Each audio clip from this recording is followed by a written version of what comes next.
Heed well, listeners, for this world is darkness and pain.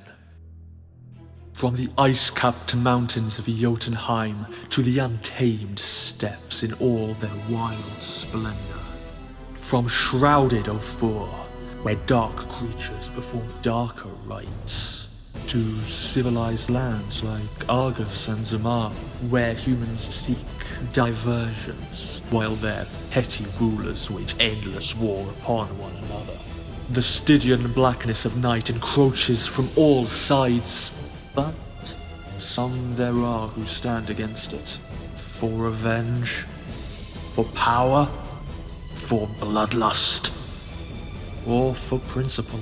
They bring their steel against this world. Throk of the wild barbarians, Arven of the Shadar Kai, Daro the Faceless One, and Raylan, the Promised One, Herald of Zelios. Against all they survey, these four will prevail.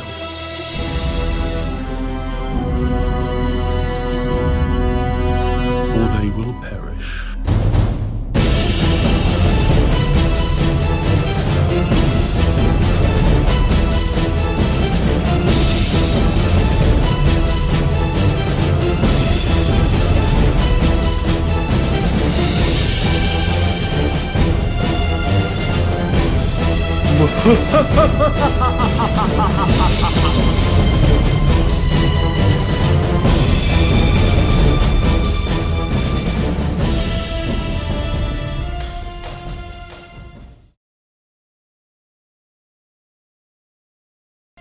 Too late. Yeah, it is. Welcome to Shadows of Archonia, our 5th edition Dungeons & Dragons game. Canuck! Hello, Canuck! Hey! All right. Is the sound coming in okay? Let us know in the chat if the sound's all right. My name is Steve Boshear. I'll be your Dungeon Master for the evening. Let's hear from our players. Hey, I'm Joshua, and I'll be playing Throk. Hey, I'm Alan. I'm going to be playing messed up sleep schedule Raylan. Zelios, when last we left you. Oh, yeah. Super messed up sleep schedule. Carolynn playing Oppen.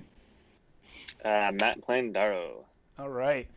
So you guys, your lips have never been in sync since we started doing this remotely. I don't know if anyone noticed that but me, but yeah, it's good enough.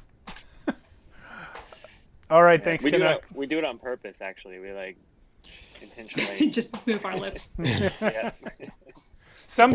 Sometimes one of you will be in sync for like a second, and then that's it. Anyway, we play 5th edition Dungeons & Dragons, as I said. We are about to start episode 39 of this campaign. We do this every week at 8:30 p.m. Pacific Standard Time on Twitch. And and you can catch the old episodes on our YouTube channel. If you're on Twitch, you can find a link to our YouTube channel below. If you're on YouTube, you can find a link to our Twitch channel below. Go follow, subscribe, do the whole thing, send us likes, everything. The intro you just saw had music by J-Man at OurMusicBox. You can check out his YouTube channel, OurMusicBox. It's all full of music tracks that you are allowed to use for free in your creative endeavors, thanks to J-Man. So go show him some support. The voiceover in the intro was by Alexander George M.S, a good friend of the channel. And all of the artwork is by myself. I go by Mighty Works Character Portraits on Facebook, Twitter, and Instagram, and by my real name, Steve Boshear, on ArtStation. If you would like to get a digital portrait of your RPG character or party, hit me up on one of those platforms because I do take commissions.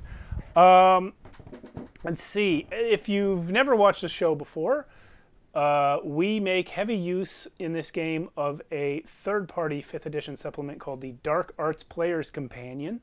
It is by a Reddit user named JonoMan3000. You can check him out. He's got a lot of work that he's done not only the Dark Arts Player's Companion, but also the Blazing Dawn Player's Companion, which is still in progress, but parts of it have been released, and many other great supplements that he likes to create to help improve the variety of options for your table. 3 out of our 4 player characters make use of Dark Arts Player's Companion material. There are subclasses for every class in the player's handbook. There's new race options for characters. There's new spells and new monsters for the Dungeon Master to throw at people. So check that out, Dark Arts Player's Companion. Thank you to our returning viewers. You may have heard me give a shout out to Canuck. He's in the Twitch chat right now. I'm sure that some of our other friends are going to be popping in soon. If you don't know, we have a Discord server where you can come talk to us and our other viewers. Someone's usually on there 24/7. It's sometimes really busy, sometimes pretty quiet, but I at least always have it on my phone. So yeah, come check us out there. We'd love to hear from you. There are channels where you can talk to all of us. There's a channel where you can talk specifically to me that the players can't see in case you have questions about behind the screen sort of game stuff. And sometimes I share information there unprompted. In fact, most of the time that's what it is. So come by, come by and find out all of the great secrets of my brain that I can't tell to them, but I have to tell to somebody. And then also DM us and let us know. Yeah, yeah. Don't do that. I mean, I won't know, but don't do that. Yeah. Also, there are channels there with exclusive canon content.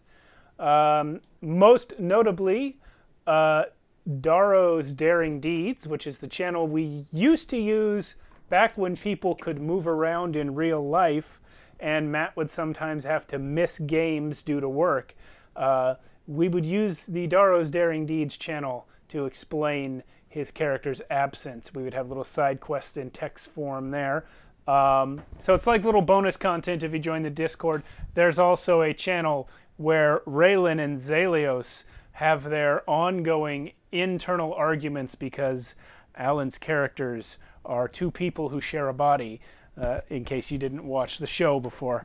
And Throck and Oven also have channels. So far, I don't believe any game canon content exists in those channels, but Throck does have a talk show. It's called Throck Talk, and sometimes he interviews characters from the game. Yep. If you want me to interview somebody, just let me know. All right. I think I threw someone out a while ago, and no, it never went anywhere. I'm not sure. Oh. Well, it's quarantine. Everybody's schedule is messed up. Anyway, that's where we're at. And I think that's it for announcements. Did I miss anything? Your own art? I did that one. Oh, well, I missed it. We should divide these up so it's not 5 minutes of just my voice. We can do that later. But you're so much faster than us. Well, that's because, I mean, if I wrote a script, you guys could do it fast too. Sure. I'm practiced. Bad at selling things. Well, I'm practiced, so that's why it's fast, because I've said it all before in the exact same phrasing for the most part. So we are. We know what we should do. We should have Canuck do our announcements for us. There you go. Yeah. Yeah.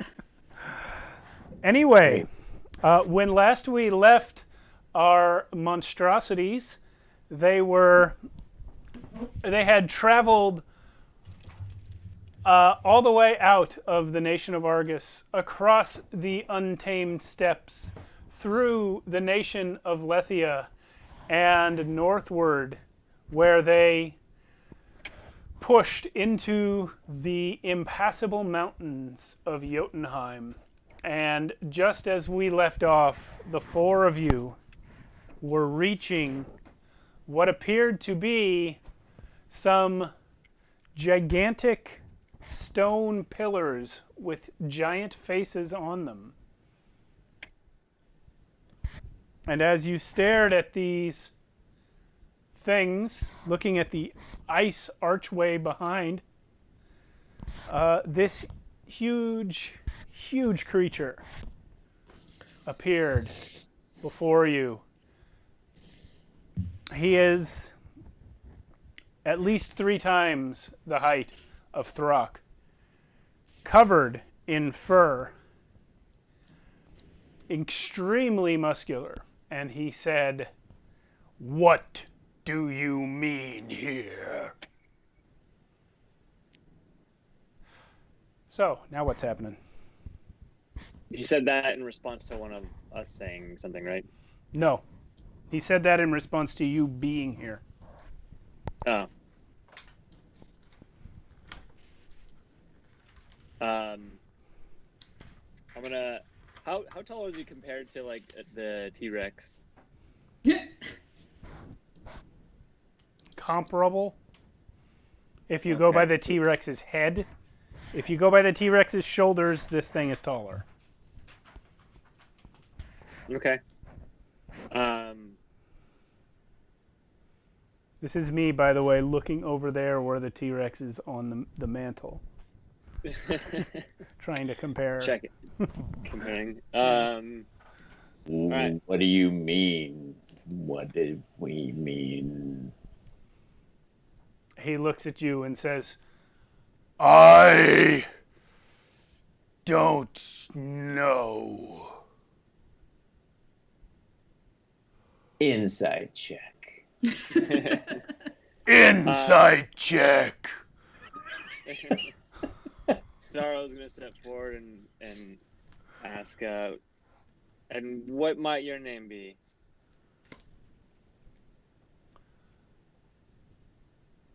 I ask the questions here, small creature.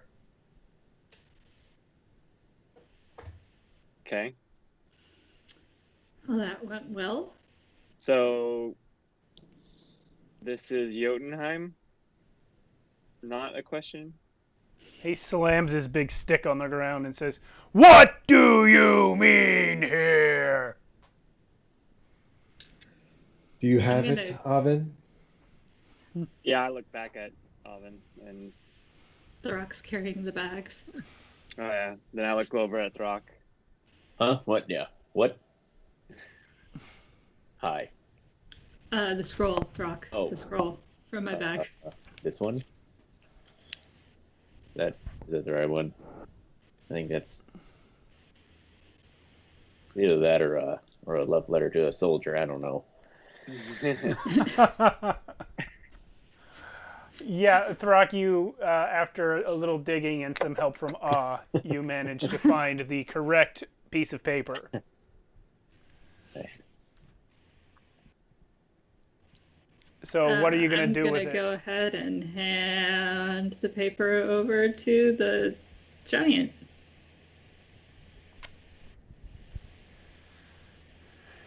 He looks down at your tiny self with your tiny hand holding this decent-sized piece of paper and says, "What is paper?" I think he wants you to read it to him. I suppose I could do that.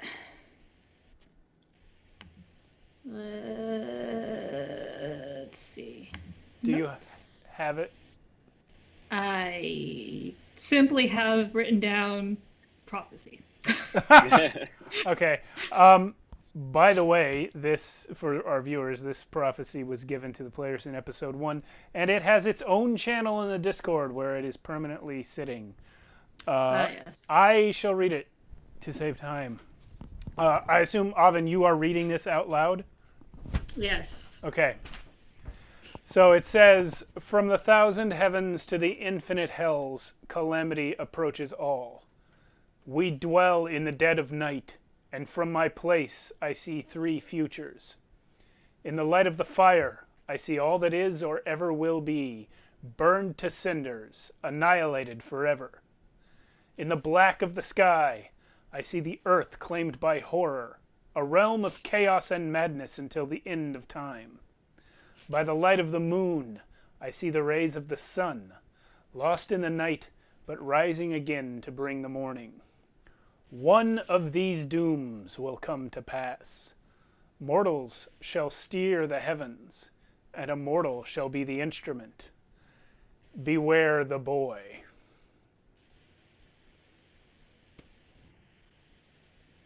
Beware the boy. Well, but also protect the boy. Yes. Protect the boy was not part of the prophecy. That Well, was where that came from. That was just a directive to me from the Raven Queen. Yeah. So, assuming they're even talking about the same boy. Anyway, sorry. That's a sidebar for later. So you read all this to this giant furry creature, and he looks confused, and when you finish, he turns around and calls, Atrog! Warbrog!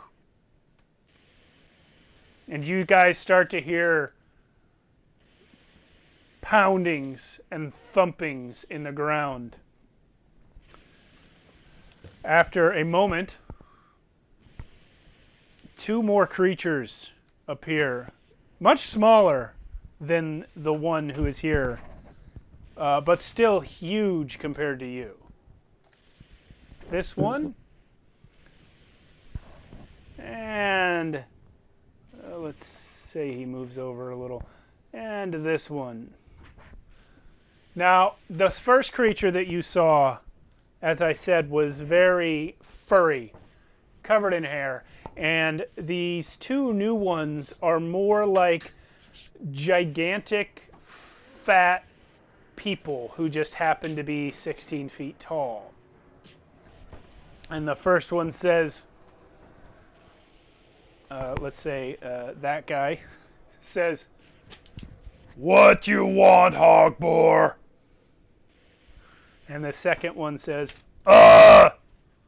small creatures. Hogbore, the gigantic furry one, says, Black one, reading things. And they all just look confused for a minute. Then the one here says to you, Oven, Read again! I read it again. And they look at each other, confused. I'm going to look at Throck and tell him the medallion, Throck. The medallion of court. Show them the medallion.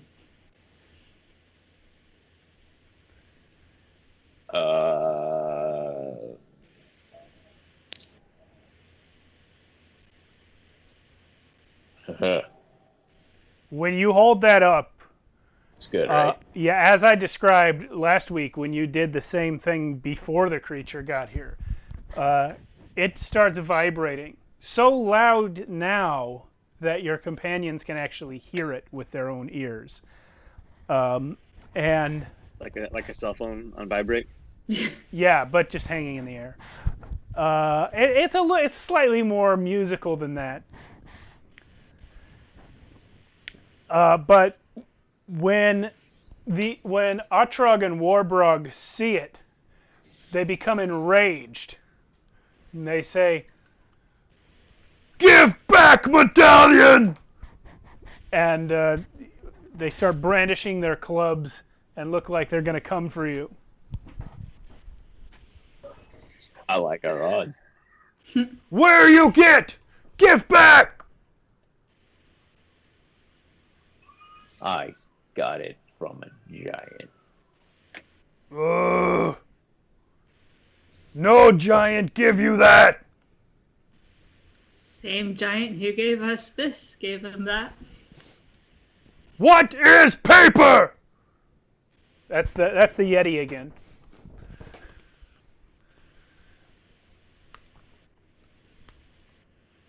It's a prophecy that was given to us and basically put us on this journey. Your king gave us this prophecy. King missing! King, leave Jotunheim! Take party of champions! King not return! Yeah. About that. Ugh. Your king fight with honor. Of course, King Nimir fight with honor! King Nimir is honor! He's also dead. They all look at each other and then go, ugh! Kill! And then they come at you. Roll initiative. Nice! He... Well, all right. 13.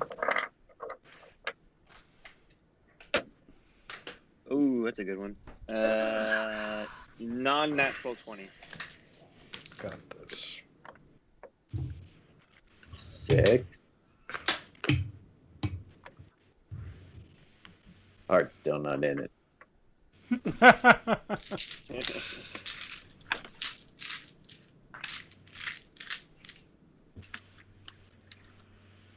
What are they wearing, just out of curiosity? I'm out of room on my desk.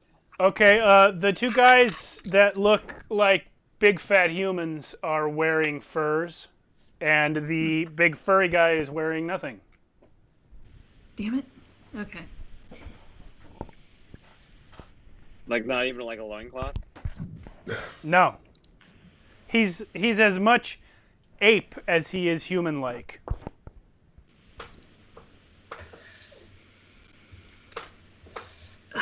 Okay. Well, I know what I'm doing. Okay. I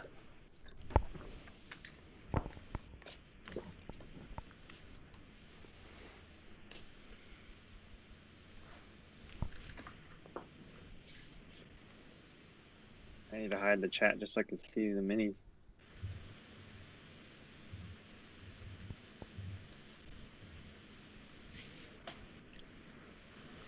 Okay.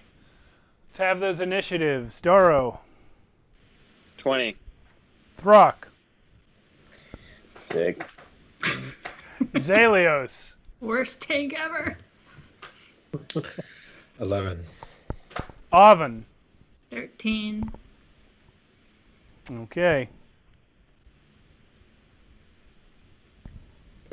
So, these two giants with their big clubs and their gross, smelly, fat bodies start running towards you.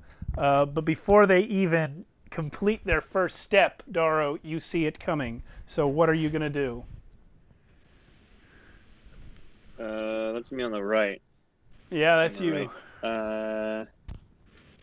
I can't hide behind the pillow without them seeing me, right? They are, excuse me. They already see you. If you move to the pillar, they will know which way you went. Alrighty. That case,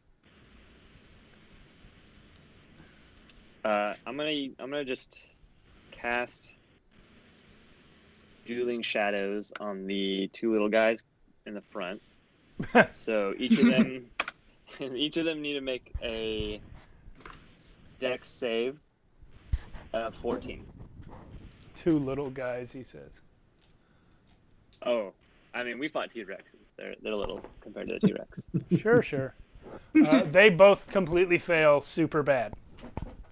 Awesome. Then they take 2. Where is it at? Oh my gosh. Is it 2d4? Yeah, 2d4 damage.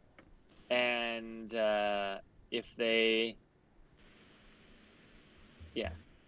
move before the start of my next turn,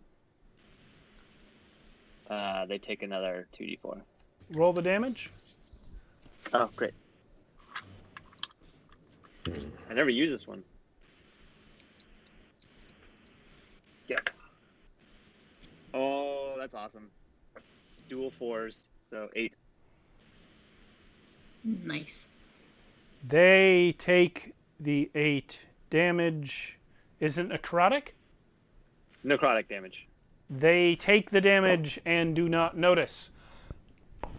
Wow. All right. I'm gonna fall back. A few feet. Let's say. I'm just gonna fall back kind of behind our tank. So I'm like 10 feet behind. Yeah. There you go.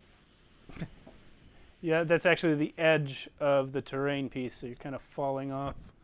Well, whose fault is that? Just kidding.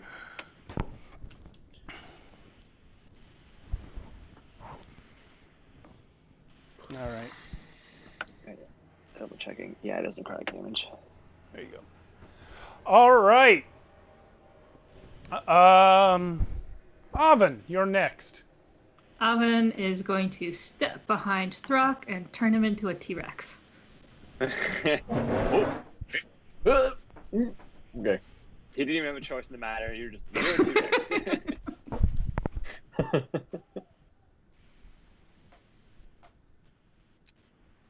I'm just gonna yell real quick. We need to focus on one at a time. So, Throck, you see these big ugly guys start running towards you. And then they get smaller. They're not quite as ugly as humans, but they're close. And they're running at you, and then all of a sudden they just get really small. And all of the sort of hardships and complexities of the world sort of melt away. All the mental stress that you put yourself under constantly trying to think of ways to keep your friends out of trouble. You just let it go, and you suddenly remember the beautiful serenity of killing and eating everything you see. Sounds good. Oven, it is still your turn. What else you got? You did a move and an action. I did do a move and an action. I don't really have a bonus action other than Healing Word, and that is kind of pointless if no one's been hit yet. Yeah. So I think we'll leave it at that. Okay. Zelios, your turn. I know it's kind of hard to see, but this is you.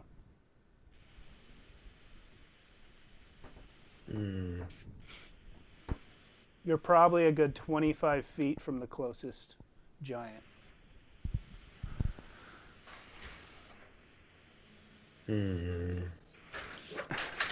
Oh. I accidentally paused the stream. Well, don't do that. Now I'm behind.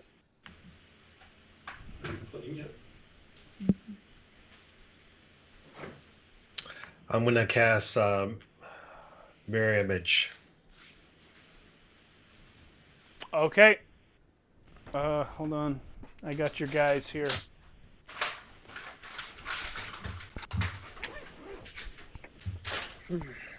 I will line them up over here on the snowbank. I'll try and keep them in frame.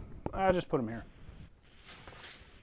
By the way, did we rest before we got up to this? Oh, no, because I got hit a couple times because I fell off the mountain.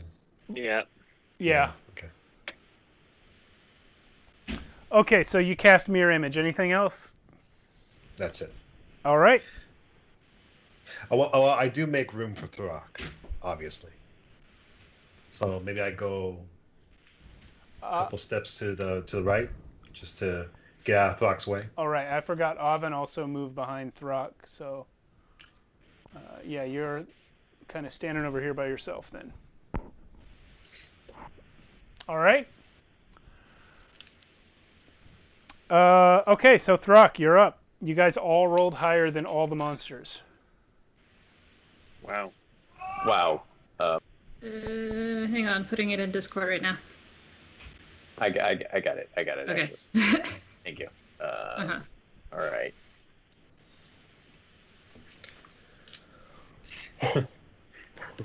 So, Throg kind of Dino Throg goes actually in between those face pillar things. You're kind of already, your head is kind of already between them, but yeah. Good enough. Can I actually reach them with that? No, you got to take like one step before you can reach the first one, which I just did for you. So. Yeah. All right. Fair enough. And I'm actually gonna let out a really loud roar right in his face. The whoever's in the front. These two guys are kind of shoulder to shoulder, so I'll put you at the slightly taller one here. Yeah, you can pick whichever. It doesn't. All right. And then we'll just. Sure. You know what? Let's do a bite attack on one of them. Okay. Roll it.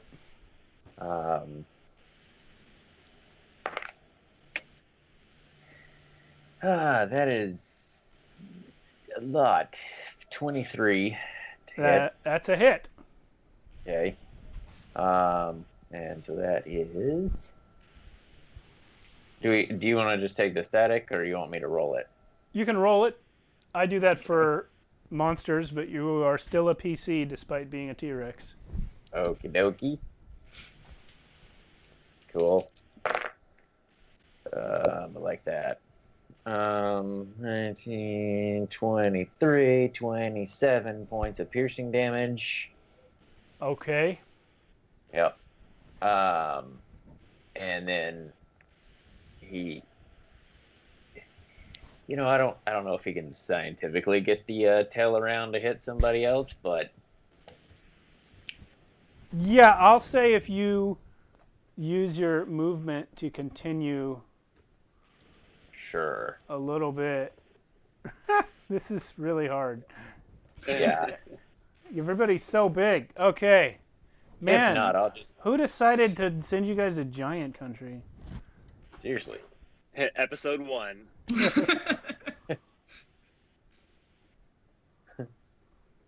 Well, it only took you 38 episodes to get here. All right. Well, there you go. Anyway, yeah. So that was just a 16 to hit. So 16. That is a miss. yeah. It's really hard to get that whole body thing in there and try to, Yeah. Are you doing the plus 10? Yeah. Oy. So I'm shining a little extra light to highlight what's there. There's T-Throck, there's Atrog, Warbrog, and the Yeti.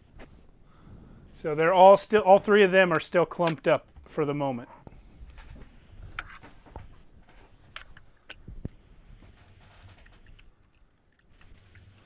Is that your whole turn, Throck?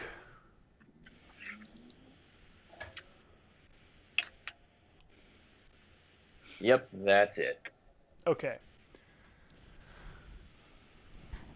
All right. Well, the gigantic Yeti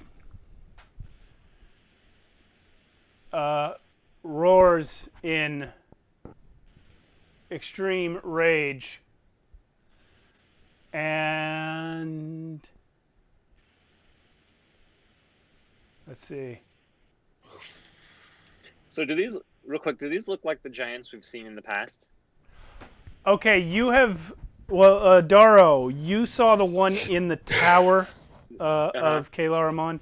These two in front look like they're the same type of giant that you saw in that tower.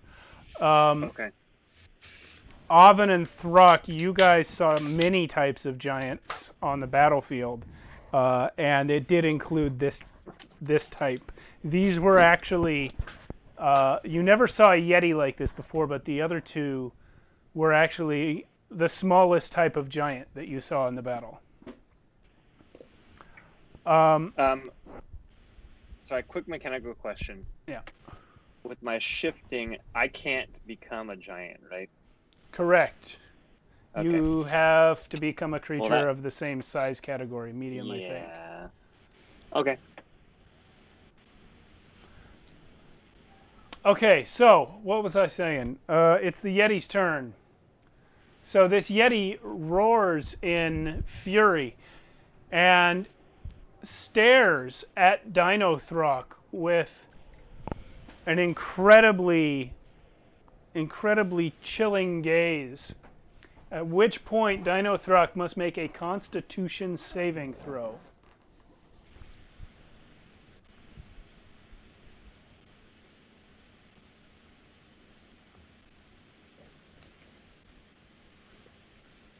Sheesh. 10. Okay.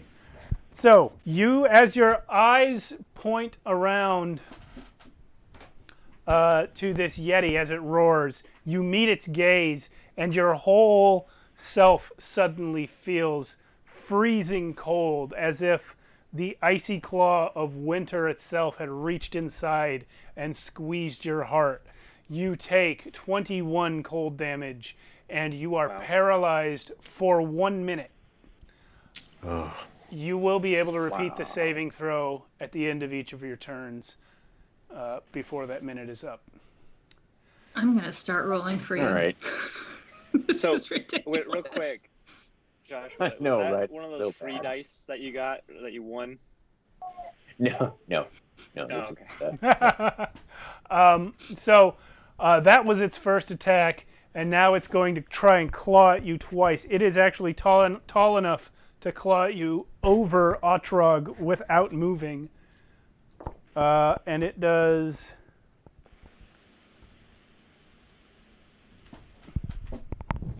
just a second.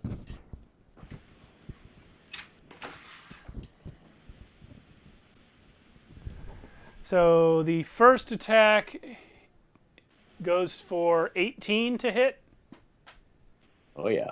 and the second even higher. So Yep. they each deal 14 slashing plus 7 cold damage. So as this thing's claws rend into your lizard flesh, it is freezing even more where it cuts you.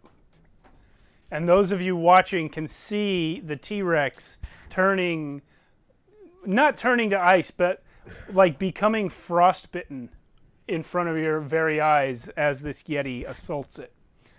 And it is now the turn of the two giants. So the one that you bit, Throck, is going to come after you first with his club. Okay. He does 2 attacks for 15 and 22. I'm sorry, 25 and 22. Yeah, they both hit. Okay. And they both do 19 bludgeoning damage each. Okay. The other one will not attack Throck, but will instead charge towards Zalios, who is the closest one, leaping over Throck's tail on the way. They both take both of those guys take 2d4 necrotic again. Yeah, roll that. 2 2s this time, so 4 damage. Okay.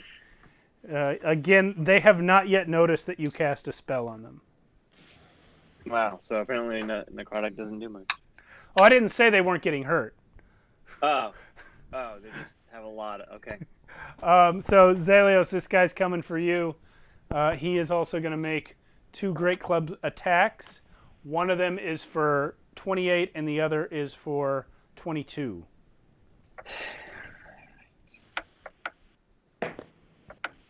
And I assume they will both hit. They will each do 19 bludgeoning damage. But roll to see if I actually hit you or your duplicates. So unfortunately, they did hit me and not my duplicates. Did you roll? Both of them. You rolled twice? Yep. Oh, wow. Okay. So 19 twice. see.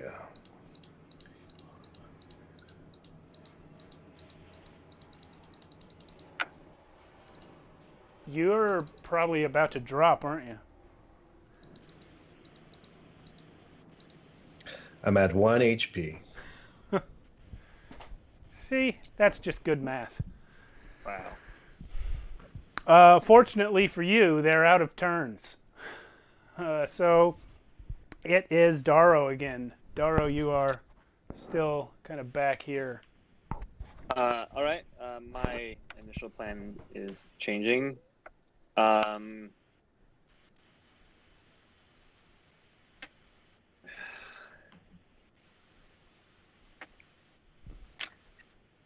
gonna shout out. We didn't mean to cut, or we didn't come meaning any harm.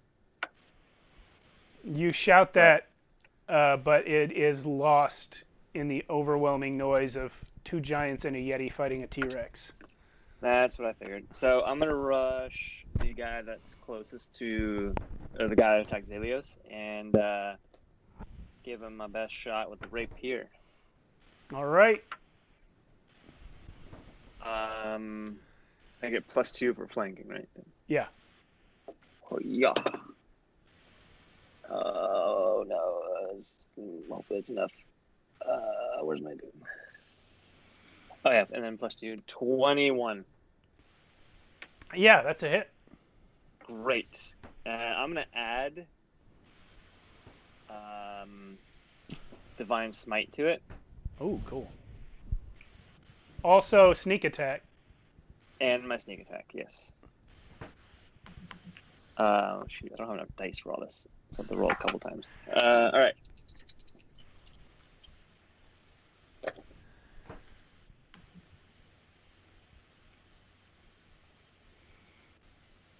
All right, so that's that.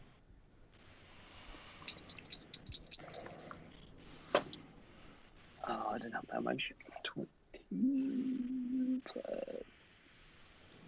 4, so 26 damage. And then the 4 of it is radiant.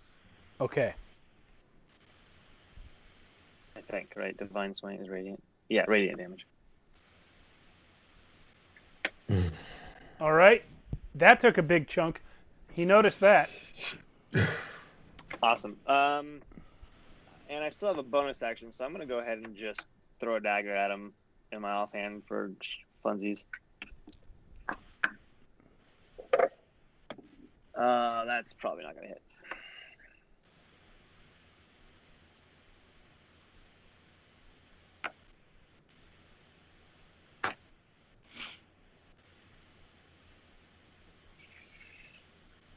$14 doesn't hit. No. Okay, and then that is my turn. So actually, yeah, you run up on this guy and manage to drive your rapier directly into his knee joint, which causes him to bellow in pain. And then you go to stab your dagger into him, and you actually hit him, but the dagger isn't long enough and doesn't go deep enough to cause him any actual pain. Oh, wow. So, oh well. Yeah. That's Darrow. Oven, you're up again. You're Right. here-ish. So I am going to go ahead and do 2 things. Okay. And the first thing is going to be a tidal wave right in between the 2 guys and Throck, Dino Throck. Okay. Got it. So I guess it sprouts out right underneath the one guy. Yeah. And then just goes that way. Oh, does it sprout up? I always imagined it coming down out of nowhere. I mean, I think it goes up and then crashes down, yeah. Sure, It's okay. usually how tidal waves work. I don't know. Well, I always figured that the magic one, we skipped right to the crashing down part. I can do crashing down too. I'm fine with that. Well, whatever happens, this guy gets hit by some water. So what's he have to do, Yes. a con save? Yeah, so they both have to make a dex save. Oh, dex save. Okay, so Yeah. this is giant, this is Yeti. The giant super fails it. And the Yeti, what's the number? 13. The Yeti passes.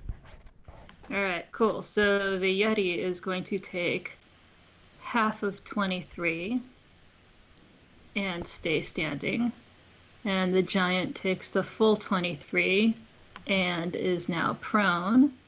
And also, while I do that, I'm going to yell, "Hey, monkey boy."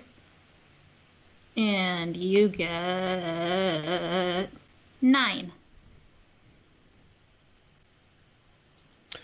Awesome. Keep us alive. You also heal. You know this, right? Barely. Don't do this to me. I can give him like 10 points if I use all my lay on hands. So this tidal wave comes up and then down and smashes the living crap out of Otrog, but Otrog's presence is enough to kind of break the wave a little bit before it hits Hogbor the Yeti. And they both get hurt, but they're more or less okay. And now it's Zalios' turn.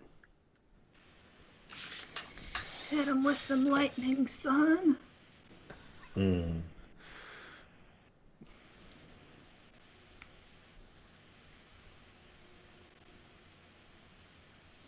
right. Bolt. And I'm going to.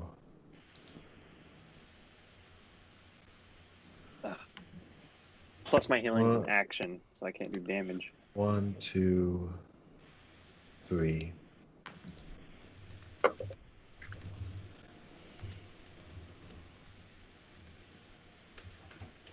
So Zale's gonna try to hit the guy in front of him who hit him, Okay. and the guy in back of him, and one thunderbolt. Okay, in order to do that, you'll have to move one step over, otherwise you hit Throck. But you can actually get all three of them with it. What's the distance it goes? It's like 100 feet. Okay, so yeah, you'll get them all. All right, so I used up a empower to reroll some of the ones, and I got 34.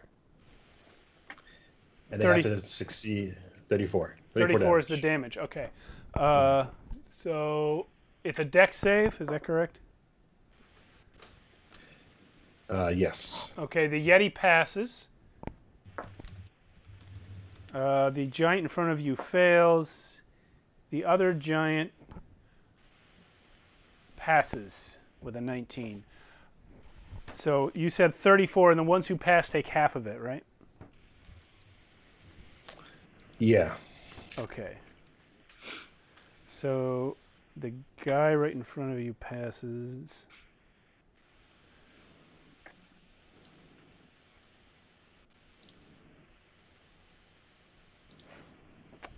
The other guy fails.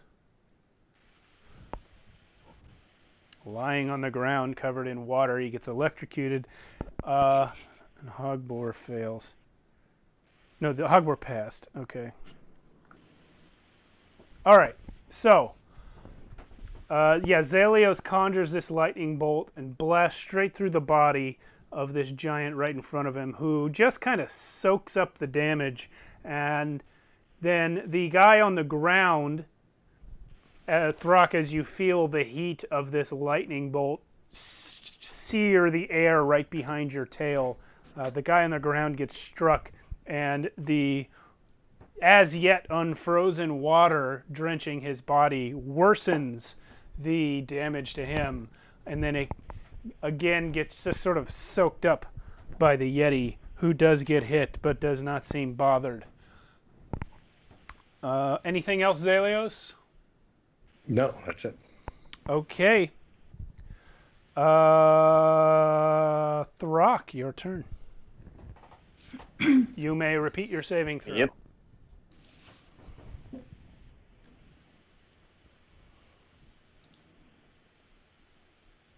So That one is a 20. You Oh, are thank unparalyzed.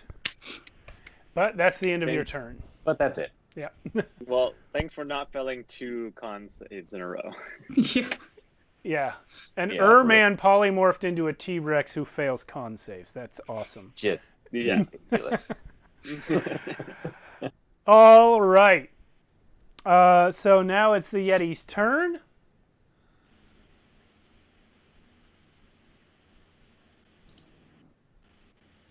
And he is going to step over the fallen giant, stomp over to here, take a deep breath, and let loose a blast of freezing cold air out of its lungs. It is going to go in a cone just enough to hit all 3 of you. So you must each make a Constitution saving throw. God damn. Righty then. Can I roll to see if it hits my shadow, or? No, because it doesn't target you. It's an area of effect. I have terrible con, so 14. 19. Zelios?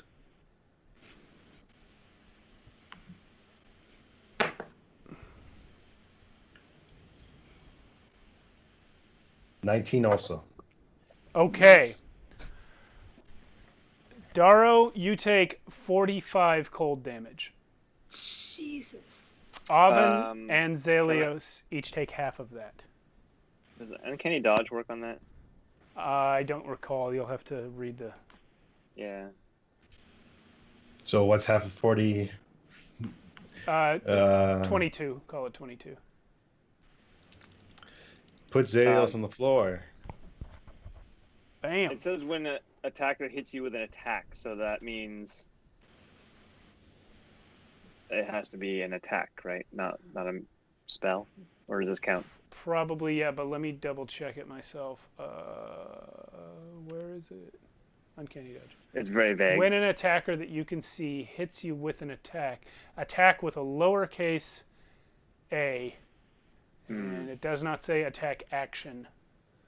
You can use your reaction to have the attack's damage against you. I'll say go ahead and use it. Great. What was the damage? It was 45. So 23. Yeah.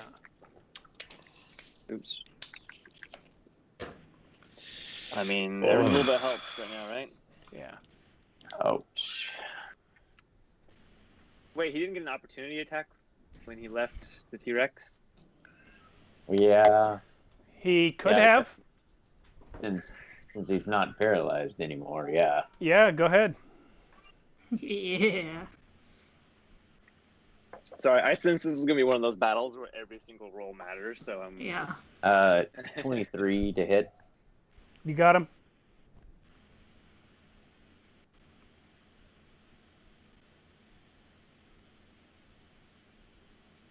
Mm, 32. Okay. You... was that a bite or a tail smack? Yeah, it was a bite. Okay. So piercing.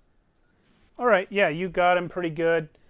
But yeah, he still was able to run and do his cold breath on your allies.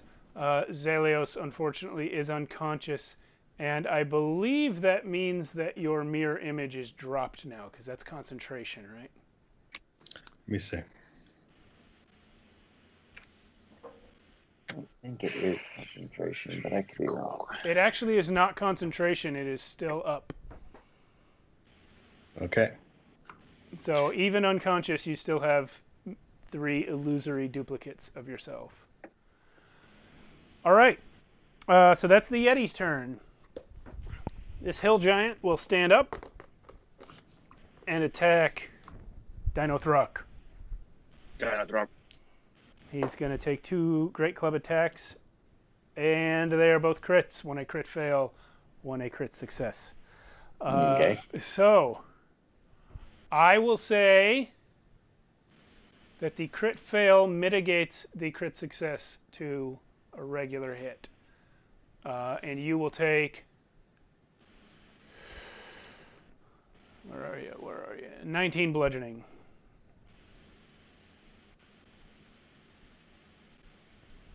And now the other guy is going to turn. Having seen Zelios go down before him, he's going to turn and whack at Darrow twice. And that is 2 hits, each for 19 bludgeoning. And I already used my reaction, right? You did, yes.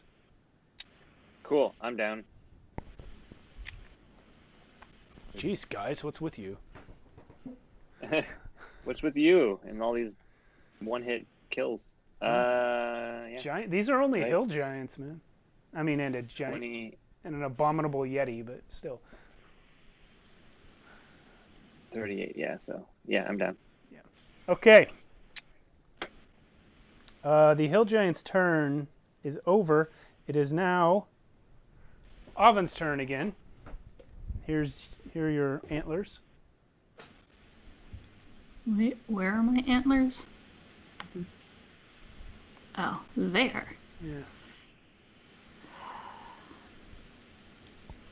I can't move the camera back too much further because it's right at the edge of the table. Yeah, no, that's fine. Had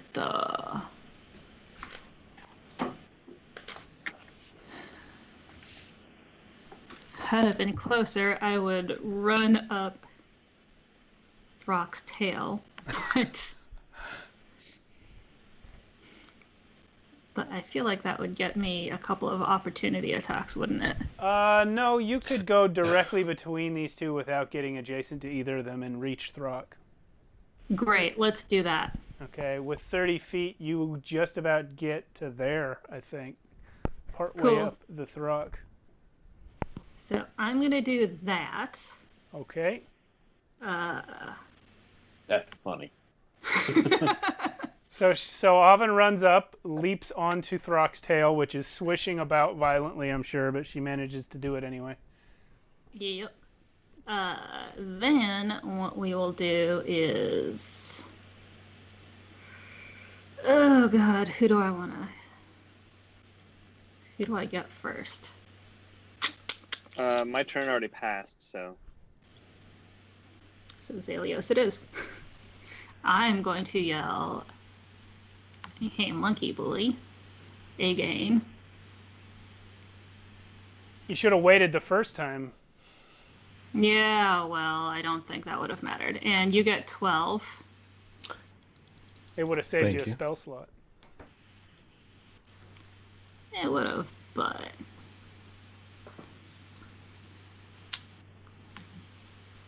And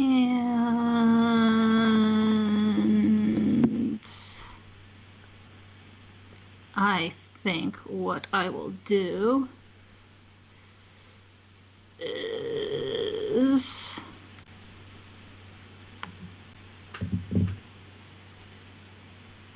from Throck's tail, I think I'm going to ice knife this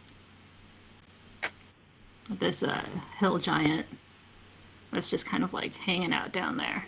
The one by Zelios or the one by Throck? The one by Zelios. Okay. Let's do that. All right. So, in that case, Ice Knife is an attack roll, right? yeah.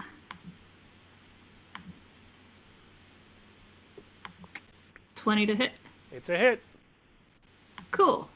And then he is going to take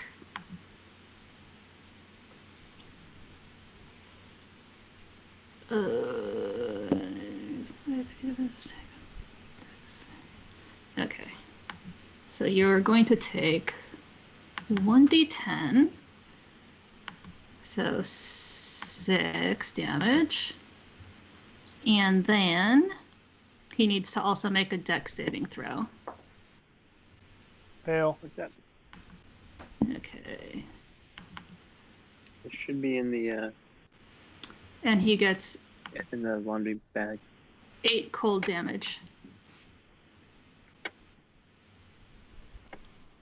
Okay.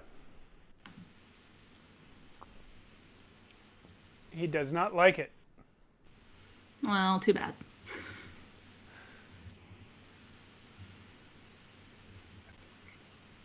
Okay.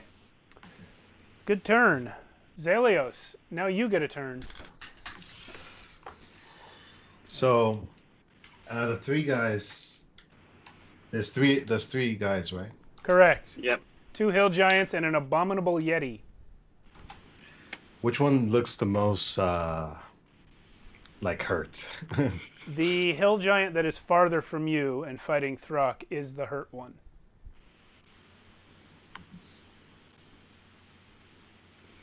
Would you say that's 60 feet away? Less than 60. All right. So Zelios, as Zelios gets back up after being hit down again, and he's just like drenched in blood, he's gonna reach deep down and cast a new spell at at 4th level. Yeah. So I want to ask you, because I don't think it's ever come up, but with hemomancy spells, it asks to add your hit points to whatever the damage is. Do you add that before you cast the spell, or after you cast the spell? Let me read the spell specifically. Which spell is it? It's called Draining Thread. So it's an upgrade of my other thread. of the life thread, this one's Draining Thread. Is this from Dark Arts? Yeah. Yep. Yes, of course it is, because it's Gimenez. Yeah, obviously. Yep. No. And yeah. Yeah, you have to spend your hit points before finding out if the spell's going to hit. All right, I'm gonna spend 11. Okay. So I'm down to 1 hit point. Okay. That's what you do. So you see Zelios just like the blood inside of him just like all this blood that's on him just like starts like making like a thread in front of him, and it just goes for that giant that you spoke of. And as you do that, he attempts to dodge out of the way, but he's too fat and slow and does not make it. Your thread of blood, rippling with black energy through its red liquid, smashes right into him in the middle of his gigantic torso and yanks some of his own blood back out and into you. So roll that damage. Well, actually, I do have to roll to hit. Yeah. No, it's a dex. +6. It's a dex save. No, not Draining Thread. I'm reading it. It says, oh no, wait, no. Yeah, dex save, but I already rolled the dex save and failed it. Attack save. Yeah. Okay. Yeah. Why does it say +6 on the character sheet? Let me see. It does say dex save 14. I don't know, but when you read the actual spell description, it does not talk about an attack roll. It's a dex save. I'm cool with that. Yeah. Probably how it got inserted in the system. Yeah, it's probably just a glitch from how I programmed the spell in the system. Okay, I'm going to use Empowered. Okay. And I'm going to destroy this guy. Reroll those 2 1s and that 3.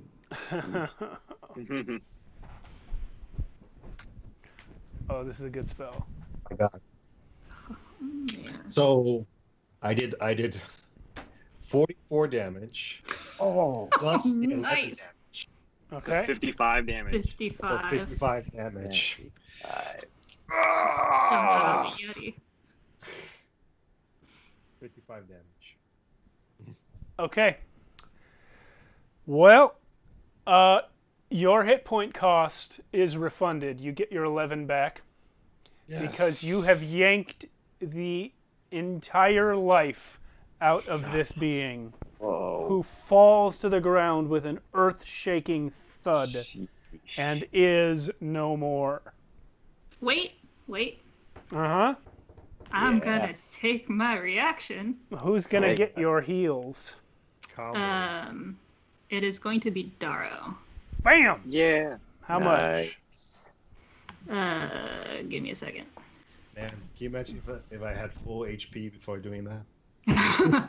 You wouldn't even need it. I mean, you already killed him, but yeah, Yeah. that'd come in handy when we're like up against some big fellas. Okay, Bigger I'll fellas. The Wrath of Zalios.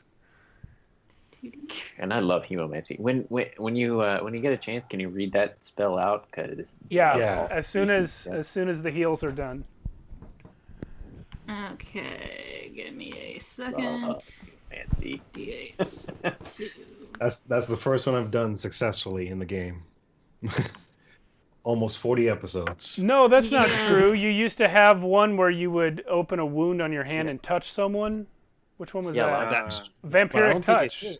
You Did hit. it hit? You hit early Oh. on. Yeah, you hit a couple guys with Vampiric it. isn't hemomancy though. Vampiric touch. You get 9. Vampiric touch is Oh, 9. Thank you. 9. okay. it's just necromancy. You're right. How much did he get? He got 9. Oh, I thought you said 39. I was like, how? No. No, you're defeating me. You're not supposed to win. Okay, so Otrog is dead. You guys have killed Otrog. You want to read the spell? Yeah, I'm going to read it. For those of you watching who aren't familiar with Draining Thread, it comes from the Dark Arts Player's Companion, which is a free third-party supplement that we plugged at the beginning of the show by Gentleman 3000. This is the spell. It uses a mechanic called Hemomancy, in which you spend your own hit points to empower the spell. It says, you open a wound on your body, shooting out a thread of blood between yourself and a creature within range. As you cast the spell, you must expend a number of hit points. The creature must then succeed on a dexterity saving throw, or take 8d6 plus the number of hit points spent as necrotic damage. So 8d6 plus 11 in this case. If this damage brings the target to 0 hit points, the hit point cost is refunded as the blood drains through the thread back into your body. So that was So a good. big risk for Zalios because you That was a big spent, risk. Yeah. you took yourself down to 1 point without knowing Yeah. whether you'd get it back. Even Yeah. if Yep. even if you'd hit, if he'd survived, you wouldn't have gotten it back. But I it was like, paid let's go. off. Yep. Let's go. That's awesome. Yeah. All right. Well done, Zalios. Throck. Gentleman for bringing that to life. Yeah. Throck, your nearest enemy is no longer there. Well, okay. So is there anything within walking range? Not without taking some steps. You've got some without movement. taking some You can steps, easily fantastic. stomp around here. And Wait, come at I'm the still Yeti. writing him. Take me with you. Take me with you, Throck. Okay, I'm not going to try and do that balancing I act. guess that's the last one that Dino Throck really saw. So, Yeah, and it's also the one that hit you really hard. yeah, that's true. That's true. Okay. Well, I guess I'll just do a bite against him because that's all I can do. But, oh no, you know what? This is a thing that's going to happen. So first off, I'm gonna go ahead and take a bite at that guy. See Yes. if that works. Okay. I really, I really am not getting good rolls tonight at all. Happens. 14 is the roll on that. So, but my tail is going to try to knock down that pillar right there. Okay.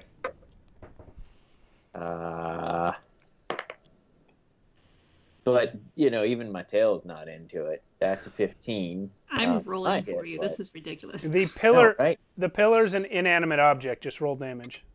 Yeah, cool. All right. We're gonna do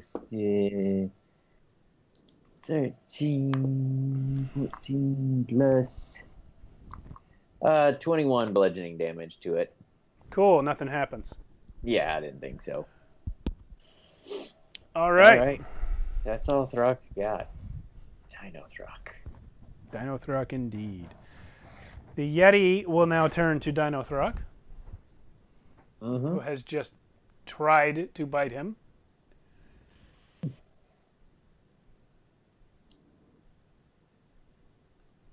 And it's going to chilling gaze you again. Sure. Make a Constitution saving throw. Wait.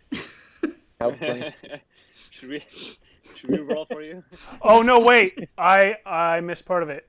Because you passed the saving throw earlier, you are now immune to the gaze.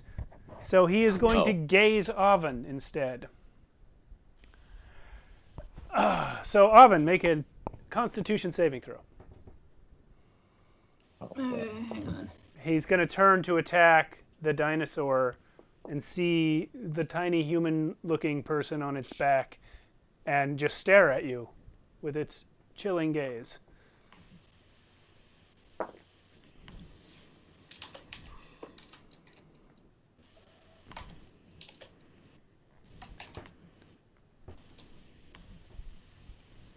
$13. 13, you fail to save. You are going to take 21 cold damage and be paralyzed for a minute. Okay. I am still up. Woo! Okay, now the 2 claw attacks on Dino Throck are going to go for... That's plus 11. 24 and 27 to hit. Oh, yeah, of course. So you'll take 14 slashing from each and 7 cold from each. So a total of 42 damage. Cool. That's not good. Still a dinosaur? Oh, nope, not dinosaur anymore. Oven? You said 42, is that right? Yeah, 42 42, total. yeah. Okay. Oven, make a dex save to see if you land on your feet. I mean, I'm paralyzed. Why would I land on my feet? Good point. Rolling damage. You take a bludgeoning. Just one? Just one. I'm still up. A bludgeoning. You fell 10 feet. I am barely up. All right. Somebody please heal me. Yikes. The remaining hill giant will turn back to Zalios and yell, "Scary devil boy, kill Otrog!" 2 hits. With his club, one's a crit. Well, let's see if he. Can I Well, roll for the shadow? yeah, do that for both come hits. Come on. So one hits the shadow. Okay. What was the first one, the crit? Yep. And then let me double check. So once you hit the first shadow, you have to do. Yeah, the number changes. Yeah. Hold on, let me double check the number. 8. Yes. So yeah, the 2 shadows gone. Good. Whew. So yeah, he's just so enraged by the loss of his companion that he is swinging wildly, and his club whiffs right through 2 things that looked like Zalios but weren't. And now there are only 2 Zalioses left. And yeah, 2. Yeah. just as the remaining hill giant and the Yeti are gearing up for yet another 6 seconds of combat, all of a sudden, the a voice rings out. A powerful, resounding voice rings out. And you hear, in the common tongue, "Stop!" And Zelios, you alone are in position to see this. But the voice came from this face. Oh. Okay. The face, the lips on the stone pillar moved, and it yelled, "Stop! Allow them to pass!" Whoa. Yeah. Allow them to pass. And then over here, this other face suddenly speaks and says, "These have an appointment in Graven Hollow."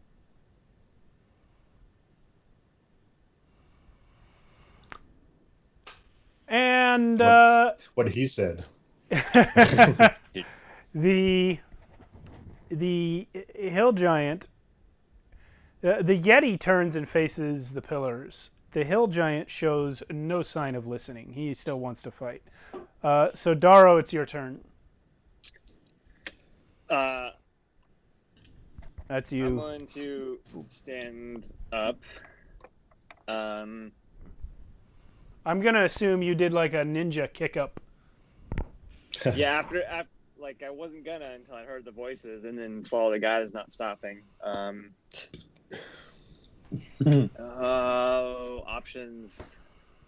I'm just gonna yell. You could have said something sooner. You're knocked out though, right? No. He's just I have one paralyzed. hit point left. You're Oh, paralyzed. Okay, wow. For some reason I thought you were knocked out, and I'm glad you're not because I was gonna go heal you. And now I'm not. I'm gonna stand up and I'm going to Thanks. stab this guy again with my rapier. I have 2 slots. So. Okay, great.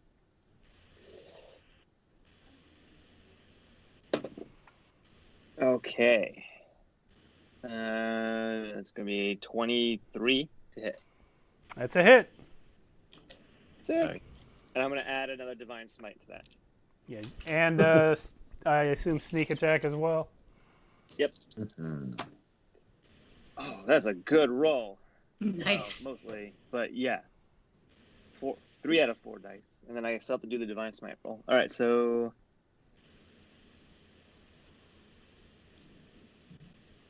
Oh, math. Wow. Okay.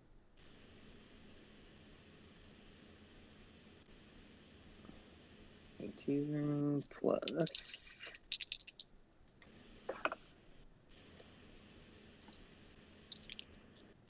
Oh, you know what I realized? That's funny. I'll tell you guys afterwards. 27 plus 3, so 30 damage. I'm sorry, 4, so 31 damage. That's total? Like 7 of it is radiant. Okay. Well, he So takes a lot of damage. Yeah. Sick. That was just the rapier? That was the rapier with with the Divine Smite, and then I'll offhand the dagger for funsies.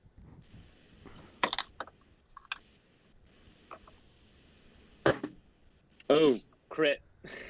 Okay. Oh, nice. So max damage plus a damage roll. Yeah. Wish I got the crit on the first one. Right. Sure. That would have been really fun. Yeah, he'd be out. He'd be out if he'd We're done that. waiting for the day for that. Oh, that's so funny. I got a 4 on the second. So 8, 9. 9 more damage. You can Divine Smite this too, or is it once per turn? I'm out of spell slots, so it doesn't matter. What was the damage? 9 damage. Okay.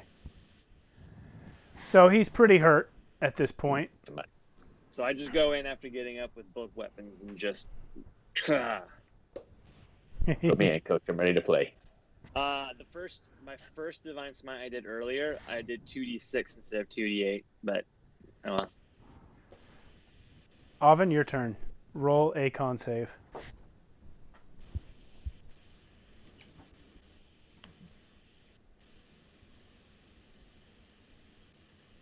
16. You are still paralyzed. Jesus.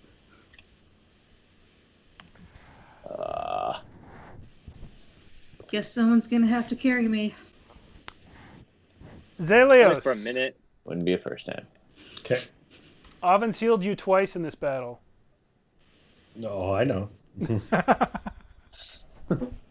I appreciate you pointing that out. Also, it's your turn. You healed me too. That. Yeah, you guys have a super great paladin there. Yeah. Hey, I'm only like a level 1 paladin, okay? I don't have a lot right now. Or level 2 paladin. Yeah, I don't have a lot either. But,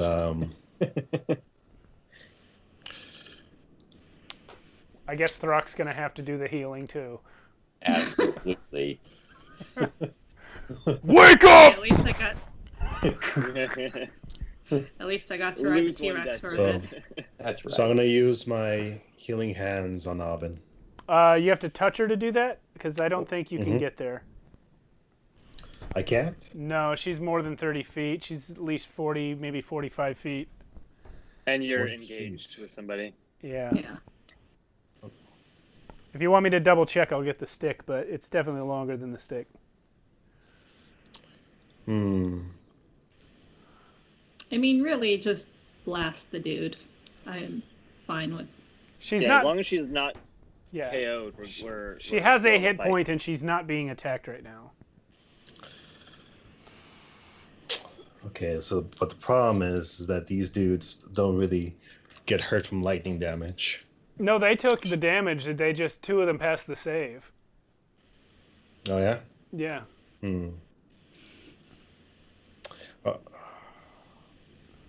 All right. Then another Thunderbolt, then. Okay, are you going to try and hit both these guys? Yeah, both of them. Okay, so you're going to move this way.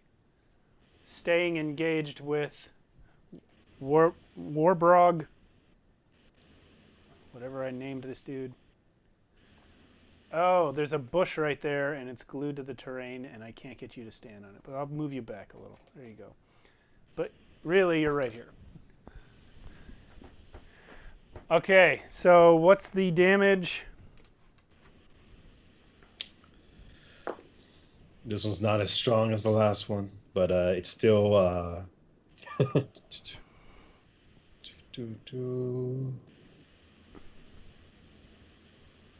This one's just 30. Okay, well, unfortunately, they both pass the save and are only going to take half. Oh. Okay. Well.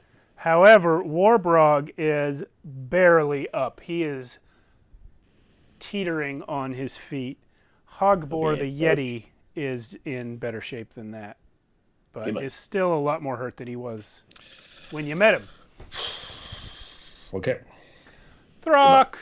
Come on. Throck, Okay. get in there. Yep. You're off the bench, Throck.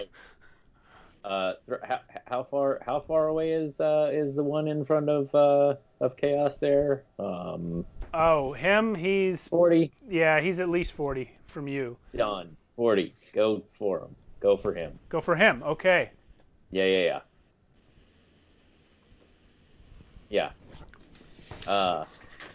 And the bonus action is going to be looking at those guys, looking at the heads. Take a nice deep breath. Heal for 8. The second win. And go. They said stop. And then I'm gonna take my maul and reach up and try to just smash the guy. Reckless. Was that you starting your rage, or are you not No. doing rage right now? Nope, no rage. Okay. No rage. Just trying to whack away. Wow, that's terrible. 17 to hit. Yeah, you hit. Okay, good. Just barely. I'll take it. And then I'll do 6. 11 points of bludgeoning damage. Okay, so you run up to this guy, you stop right behind him, do your little thing, and I'm going to assume that you leap in the air so you can bring the hammer down on his head. Yeah. That's what you do on his head. And Daro and Zelios, you guys looking at this stone giant, see Throck's hammer just come up from behind and smash his head down into his neck, at which point he too falls, shaking the ground on which you all stand, and leaving only the abominable Yeti to Throck's tender mercies. Yep, and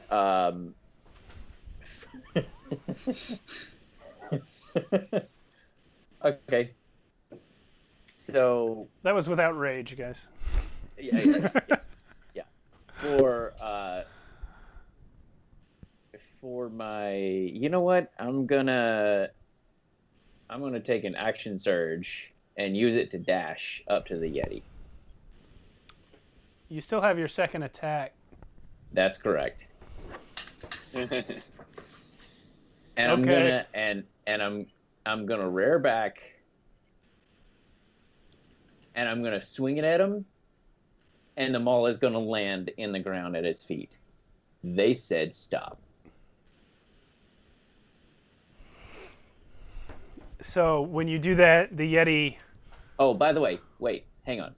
The attack that I made earlier, Yeah. if I could make that non-lethal, Wait. just to knock him out unconscious, basically, was what I was going for. Should have said that earlier. Don't Roll worry a, about roll it a if I did. dexterity check. Sure, that's fine. I wouldn't make you do this if you'd said it in time. But That's a nat 1. So Okay. it doesn't matter. you did my your efforts best. You my- did your I best. did what I could. You tried. It's hard. Yeah. That's Okay. not a move that I do. You don't know your own strength. So It's just yeah. oops. So retcon, Zelios and Daro, what you actually saw was not his head being smashed down into his body, but just his head being caved in a little bit.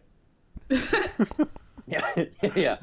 So you run over to Hogbor and you slam them all into the ground right in front of him. And he looks down at your tiny self and at your tiny maul. And he goes, "Ugh." And then he turns to the pillars and says, Nuznar! Small creatures kill Otrog and Warprog! Why let in? At which point, the ground begins to rumble and shake yet again. And a new giant appears. This one with stone-colored skin. Slightly larger than the two you just slew. Steps out from underneath the ice arch in the back there. And the ground is really bumpy. Please stand up. There you go. Oh. There he is. He comes out and says, Cheering. Yes. Woo! Comes out and says, Hogbor, these are to be allowed entrance. They are expected. Hogbor says, Friends are dead, Nuznar. Shall we not crush them? Nuznar says, Learn your place, Hogbor. You serve the giants. And then he's going to walk up to Oven. He's going to lay a hand on you, and your paralysis will end. Hooray! He will walk up to Otrog, shake his head, step over the body, walk up to Wartrog, lay a hand on him, and restore him to life, for he was only mostly dead. And now he has a new dent in his head. Yeah. He says, Warbrog, you did well, but you should have stopped when ordered. You shall no longer guard the Dreaming Gate. And he turns to you, Throck, and says, I have never dreamed of you before, bearer of Nimir. But in Graven Hollow, they knew of your coming. I shall take you to the waking world and lead you to Graven Hollow.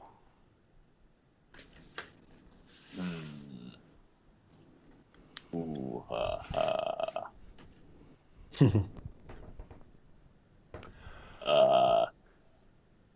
Sorry about your friends. It does not matter. It is only a dream.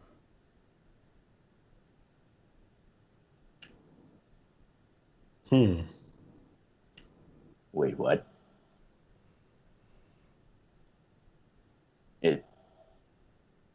I don't. Hey, Eerie? Yes? Yep, nope, you're wrong.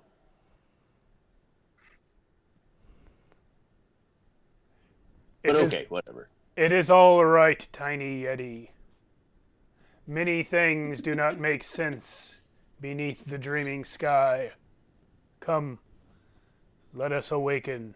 And he turns and starts to walk back that way. All right.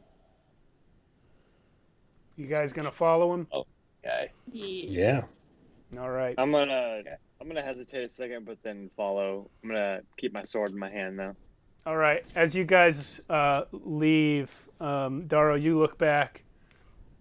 You see that Warbrog is following you, but Hogbor has knelt next to Ogtrog's body and is starting to break off pieces of it and chew it. Yeah. Wait, who is doing that?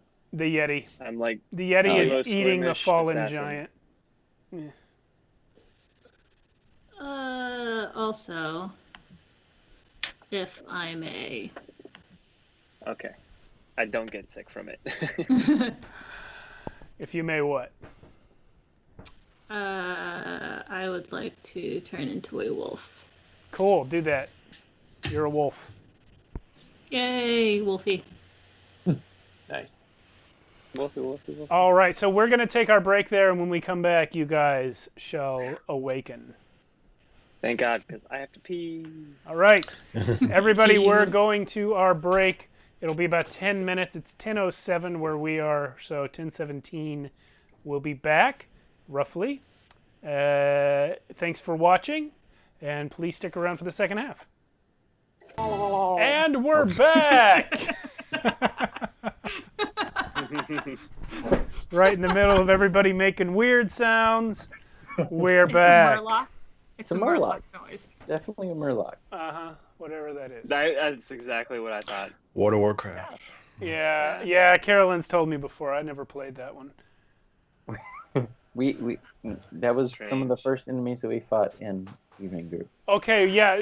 Yeah. I have since been told that this was something that Carolyn and Lizzie did to me while I was playing the Kuatoas. I did it. But that was a long time ago. And Yeah. I had no idea you were making a World of Warcraft reference. And I completely forgot about it because you guys screw with me every night. But I was annoyed with everything you did every game, so I didn't remember it.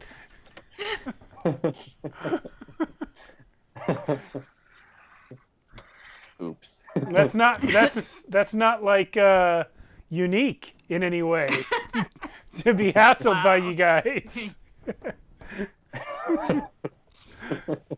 I'm just over here trying to describe the beauty and horror of the Underdark, and you're like making.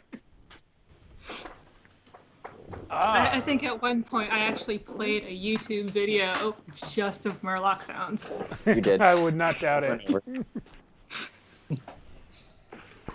They have a 10 hours of. All right. So with that, 10 hours of.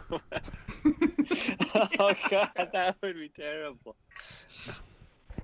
It was great. those things are like the easiest to make videos. Like you just take anything and just keep copy pasting it onto a huge timeline. Yep. Yeah, that's right. So what were we I made doing? all We're the 10 following hours Sabir, of right? videos. Yeah, you're Yes. following Newsnar. He leads you under the ice archway, and his steps landing with heavy thuds on the frozen ground as you plod forward. He leads you through a veritable maze of rocks and ice shelves, and everywhere you look there's a cliff that is as much ice as it is stone. And for about 10 minutes you guys walk until you reach another ice archway. And just before you are about to go in it, including Wolf Oven, you hear the sounds of snarls, and Newsnar raises his hands in frustration, slightly higher, and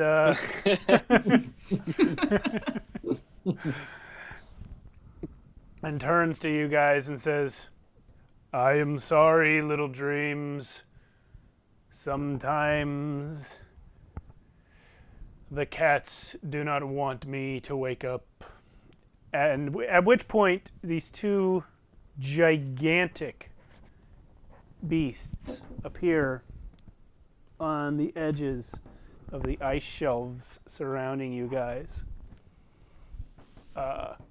They are almost the size of horses and each have a tusk hanging down on each side from their upper lip. Otherwise, they look like gigantic cats. So Sabretooth. Sabertooth. You've never seen one before, but yes. Where's my dice? What's their challenge rating? I don't know. Where's my dice? Good. No. Seriously. Oh, way over here. Because I really just want to know at what point I can turn into one. Yeah. You already can. Wait, what?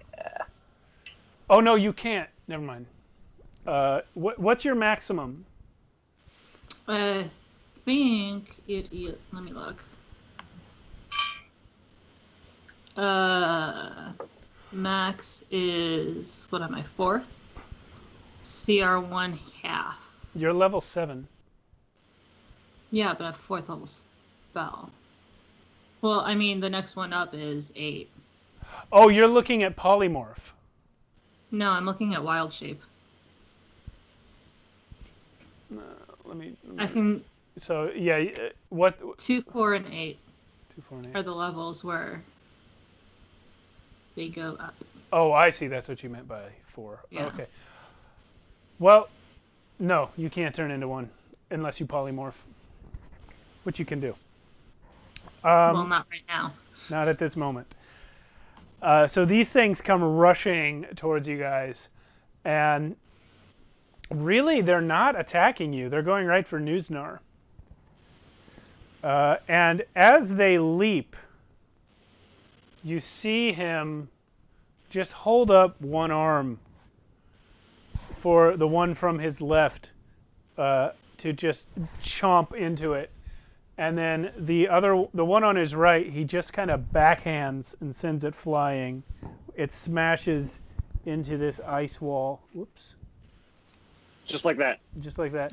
It smash. It goes for him, and then he backhands it. It goes flying, smashes into that wall, and slumps to the ground dead. This one is hanging from his arm, and against his giant form, it looks like a cat, like a regular cat. And he turns towards it, grabs it by the scruff of its neck, and just tosses it. And you hear like, "Rawr!" as it goes flying over the wall and is gone. Cool. If I didn't have my sword in my hand, I totally would have tried to shoot it with my bow. And he puts his hand on his own Like arm in where air. Like yeah, he puts his hand on his own arm where he was bitten and just brushes the blood away. And you see a little glow as he does it. And then there's no blood. There's no wound when he's done. oh wow. And then he says, "Sometimes I have nightmares of that sort." And then stomps forward, passing through the ice arch. And as you guys progress under this arch, you realize that you're actually entering a cavern complex. This first big room, starting right there, Nuznar stops and turns to you. And as soon as everyone has passed sort of under the archway and is inside, he takes a deep breath and goes, "Now we can speak as the waking speak. Why are you here, bearer of Nimir?" He says this to Throck.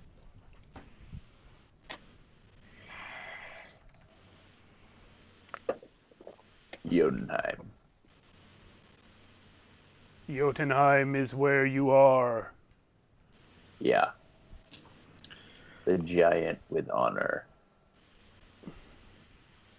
said to go to Jotunheim.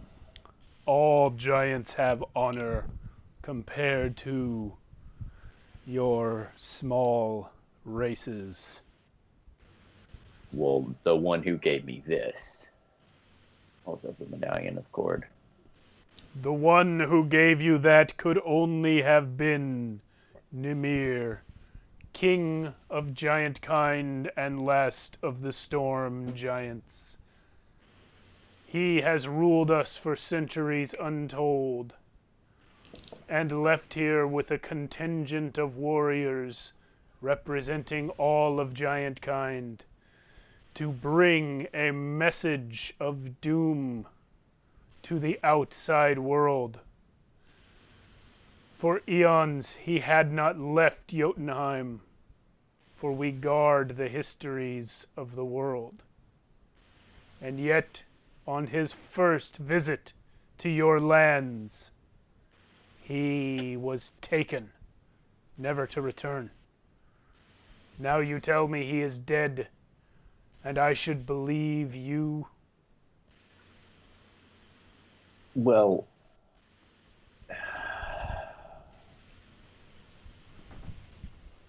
there was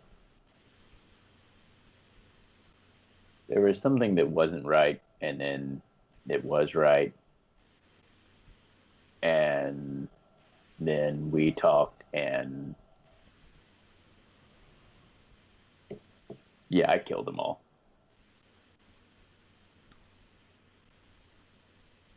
His eyes pass over all four of you and then comes back to you, Throck, and says, "Had I not received word from Graven Hollow with instructions to bring you down, I would have let Warbrog and Hogbor destroy you. I would They have weren't helped. doing so well. Neither were you, and I would have helped them." It wasn't that. So I killed the knee-high or whatever with what's the word?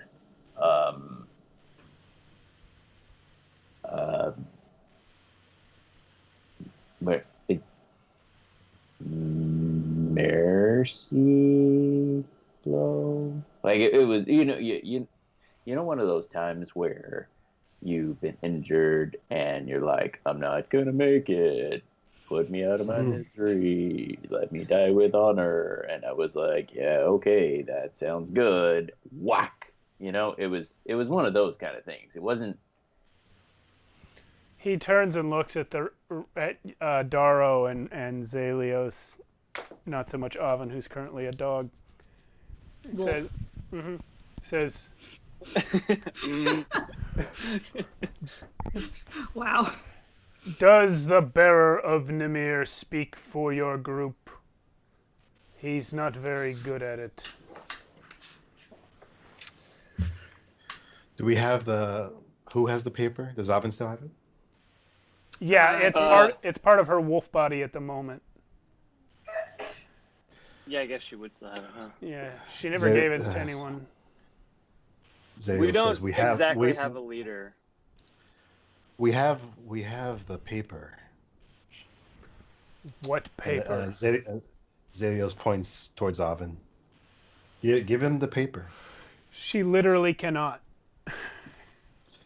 She can transform back. If she right? transforms back, she can, but it joined with her body just like all of her clothes and possessions when she transformed.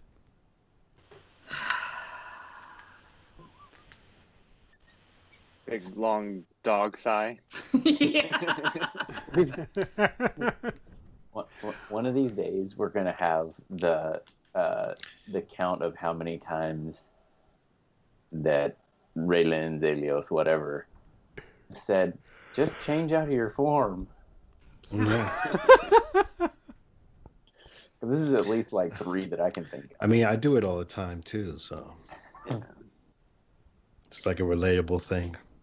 Ironically, as a changeling, I don't do it that much. That's true. You've done it the least the past like several episodes. Yeah. I haven't had a lot of reasons to. So, do you change back? No, I'm gonna pee on your leg instead.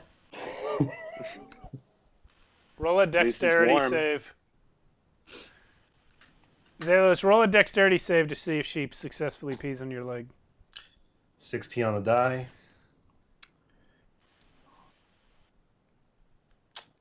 So 17.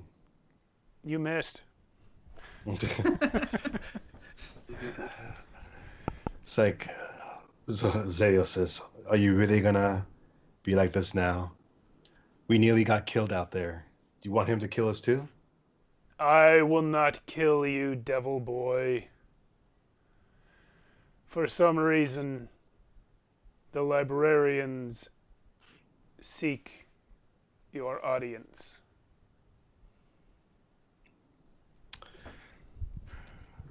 And you don't know why? I do not. Well, we had some sort of message that she has. Should you explain the battle? Can I just reiterate the message that was on the paper? Well, you don't remember it word for word. I mean, I heard Oven say it twice. Yeah, I mean, you can tell them the gist of it. But, yeah, I mean, you won't be able to say it word for word. So he says to you, and where did this message come from? You were given this by Nimir with the medallion? Oven just kind of like barks. As much as wolves bark. Yeah. Yeah. Both were given to him. Yeah. Nusnar kind of nods and frowns and says, well, we will take you to Graven Hollow. It will be a bit of a journey. Drevag, Glemlos, attend. 2 other stone giants appear from side passages. They, like him, have gray grayish, bluish gray skin, and they're roughly 18 feet tall each, slightly bigger than the hill giants you fought outside.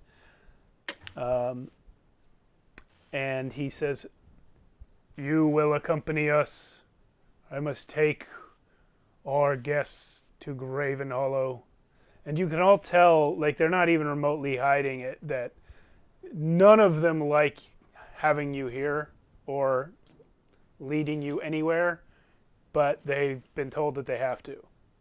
I mean, I feel the same way. I'm still holding my sword. All right. Still got it in my hand. So Still you with some guys, giant blood on it. you guys set off and they start leading you through these caves. And it goes on for quite a while. The caverns are actually winding downwards, and it's getting to the point where there's no light at all. You wouldn't even be able to see if not for your dark vision.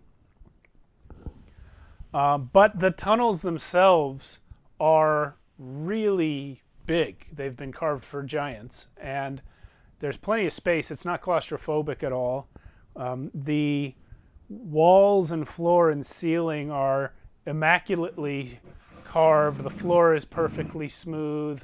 The walls and ceiling have engravings and etchings all over them of various statues and pictures and all these crazy works of art, like every foot.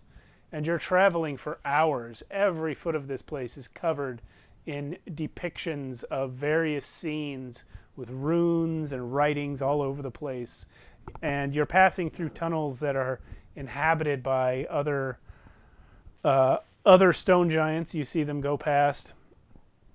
None of them, like, they all look at you with distaste, but none of them approach you or speak to you. They see Nuznar leading you. Some of them also look at Nuznar with the same expression, though they don't like him either. And he continues leading you downward, downward, downward. And after, it goes on for literally hours. So are you guys going to do anything or say anything while you walk, or what's... Are these ruins and everything we see on the walls, do we kind of get a gist of what they are? They are not ruins. They are brand new. Well, they may not be brand new, but they are well kept up. Sorry, runes. Oh, runes, yes. Yeah. No, you can't read them. None of you speak giant, right? Nope. Yes, I do. Okay, you can read them. Throck, you read. speak giant through mystical means, but you can't read. So yeah, Oven, you're able to read the runes, and they are nothing that strikes you as being of any significance. Some of them are just labels for the various scenes that are carved into the wall. There are titles for the images, some of which are purely artistic. Others seem to depict histories or archives of things past, or mostly, as far as you can tell, these are purely artistic works. And the runes are names for them, or in some cases, there's an entire wall of writing that is just like a story that someone's written, but they've written it in stone. And so you're passing, thousands of these things as you walk. So you don't have time. Yeah. How many hours is this? A lot. You guys are going to spend the rest of the day doing this. So that's why I'm asking if you want to say anything or try anything as you walk. Oh, well, I have probably at some point popped out of wolf form, so I'm going to go ahead and heal myself. Okay.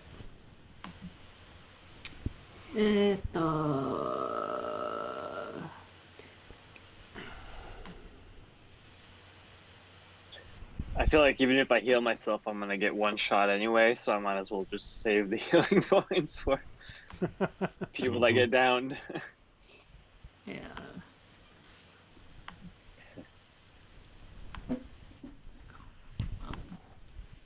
8 it is. Because I am at 1 hit point. Oh, yeah, well, yeah, you should probably have a couple. Yeah. Wow. Just in case you, like, trip and fall and, like, take a hit point. Oven does have a tendency to take a damage. Yeah. Just 1. Orc.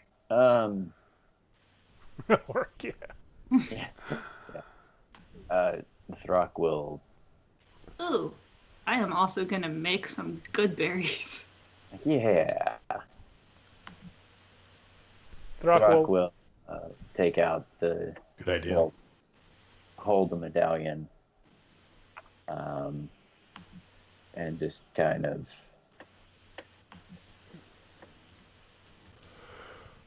Hey, Cord. If we're not supposed to be doing this, I mean, I know about Jotunheim and everything, but I don't know what you know what, let me know something. Okay. Nothing happens. Oven, now that you are humanoid again, are you going to show them the actual paper? Yes, but also I'm going to give Darrow 5 good berries, and I'm going to give Raylan 5 good berries. At least they taste good. Are you Raylan, or are you still Zelios? This is Zelios, yeah. Okay. Fine, Zelios. How many does that heal? 5. Because Each? it's 1 each. All right. So just 5 altogether? Yeah. Mhm. One HP per berry. Okay. Cool. I can make another. I mean, if you only want to give me 5, that's fine. I'm going to use 5 of my lay on hand healing as well, just to get me over 19. Okay. Okay. I'm going to give you another 10 then. And I am down to 2 spell slots. Who are you giving the 10 to? Raylan. Okay. Or Zelios. Zelios. Boy with a 10. girl's name. All right, 10 more. Okay. So we're just snacking while we follow this giant. Yeah. Well, there's 3 of them now because he called the other 2 out. But Oh yeah, that's right. I'm going to use my healing hands, too. the one of them's walking behind you guys, sort of keeping you encircled. After a long, when Oven, when you hand Nuznar the paper, his demeanor is going to change a bit because you've clearly just he recognizes that you've handed him something that was written by the hand of his king. Even the type of paper that it's written on is clearly of giant make. So he still doesn't like you, but he's going to speak to you guys a little bit more respectfully for the rest of the day. And after, you don't know how long because you're underground, after many hours of traveling, he looks around and says, "It doesn't usually take this long to get there. I suppose it is because of your small legs. We will rest and reach the library in the morning. Yes. You may all take a long rest." Oh, okay, cool. Excellent. All right. I guess we trust him enough to just sleep. I trust him. You guys can set a watch if you like. I'm gonna sleep, but I'm gonna keep my sword in my hand still. Okay. My rapier. So you guys are going to level. Oh! You can do it. I don't expect any more fights tonight, so you can just worry about the leveling after the session. I Nice. mean, now I kind of want to start one. Yeah, I mean, if you want to level real fast while we're talking, I don't know. But, yeah, you guys each reach level 8. Yeah. And Nice. More animals. Throck, More while you are sleeping, You fall asleep clutching the medallion in your hand. Okay. And while you are sleeping, you dream of flames. Just fiery explosions going off from inside your body and all around you, reminding you of the moment it first happened during the War, when all of your brethren suddenly began exploding with flames. But as you see this in your dreams, the flames, the heat from the flames suddenly reverses and becomes freezing cold. The fire itself freezes into ice, and you begin to see, instead of explosions of flame, just explosions of ice particles in every direction that begin to coalesce into a whirlwind of ice. And when you awaken, the medallion is still clutched in your hand, but it has frozen solid in your hand, and your hand is numb from the cold of it, and your storm aura has changed to the cold one. Yeah. Ooh. Nice. Yeah. That's sick. Yeah, that one's a fun one. So you now have cold powers instead of fire powers. Okay. I don't like the cold. Please don't freeze me. Well, no, you will like this cold. Yeah, Ugh. I think this is not so much a better. damage dealing one as a It's not. protecting one. Oh, okay. Yeah. Yeah. I don't actually say any of that because I don't think I know that happened. But No, you don't. Unless Throck Yeah. wakes up talking about why is my medallion cold. Yeah. Things get cold sometimes. So you guys wake up in the morning. The stone giants have slept as well, and they wake up, and they continue leading you through passageway after passageway. You kind of, during the day yesterday, or during the travels in what you assume was yesterday, you passed out of the area of the underground that was clearly maintained, and into more rough-hewn tunnels, seemingly newer or at least less developed. You have stopped seeing other stone giants passing by.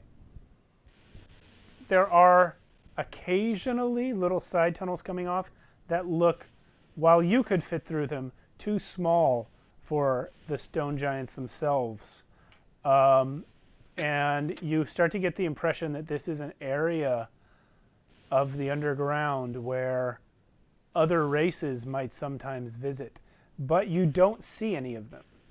The giant's tunnel, the giant-sized tunnel through which you travel, is devoid of any other life forms. And then after about 2 hours of walking this next day, you see before you the tunnel opens up into a vast cavern. And even looking at it, all of you feel this intense feeling of deja vu, as though you're positive you've been here before, even though you know that you never have. And what you see is a gigantic pair of stone doors, flanked by stone statues all along the walls, multiple stone statues on either side spreading out from the door. And they are massive. The stone giants escorting you could walk through one on top of another's shoulders. They are so big. Wow. Wow. And Nuznar gestures to the doors and says, Graven Hollow has allowed you to find it. If you can open the door, then you are allowed inside.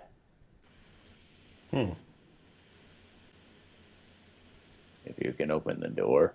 This is the door that's like twice the size of, or 2 giants tall, Yeah. basically. Wow. And it's a double door Okay. made of stone. Basalt. I'm gonna look at it first to see if it's locked. If I can tell if it's locked from where I'm at. You cannot tell.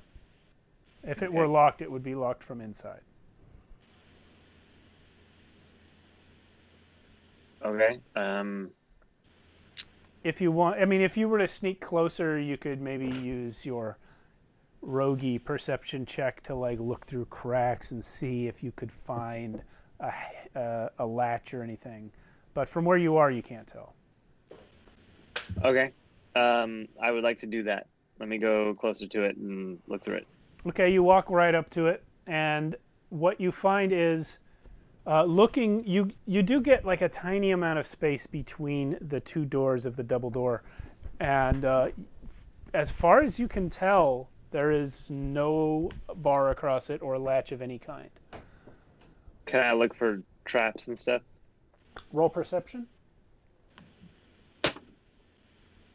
Okay. Sorry, I was in my leveling up.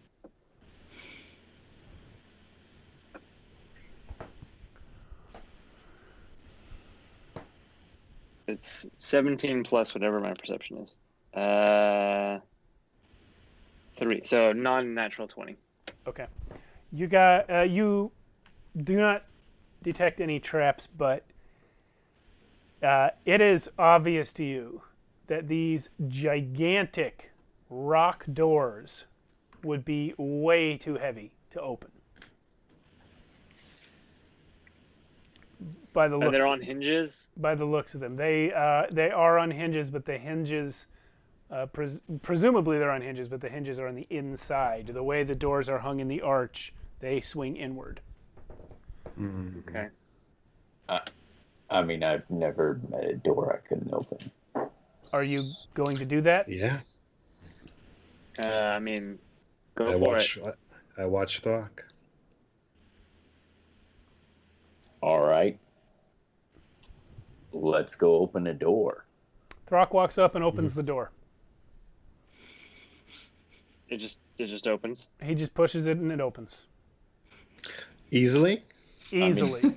Did you expect it to be hard? What, like it's hard?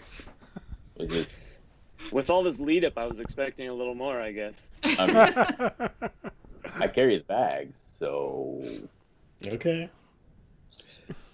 Didn't doubt you for a second, Throck. The hinges are nice and oiled and balanced. Yeah, they are. sure. And what's inside? When you step across the threshold, it is like stepping into a completely different world. It reminds you of the feeling that you got when you were in the Shadowfell and then you left and came back. You didn't really notice because it happened so gradually as you passed underground, but there was this sense of like oppression and gloom, especially after you passed out of like the Stone Giant City area and into the more rough-hewn tunnels. You began to feel like a darkness and an oppression that was inherent in the tunnels.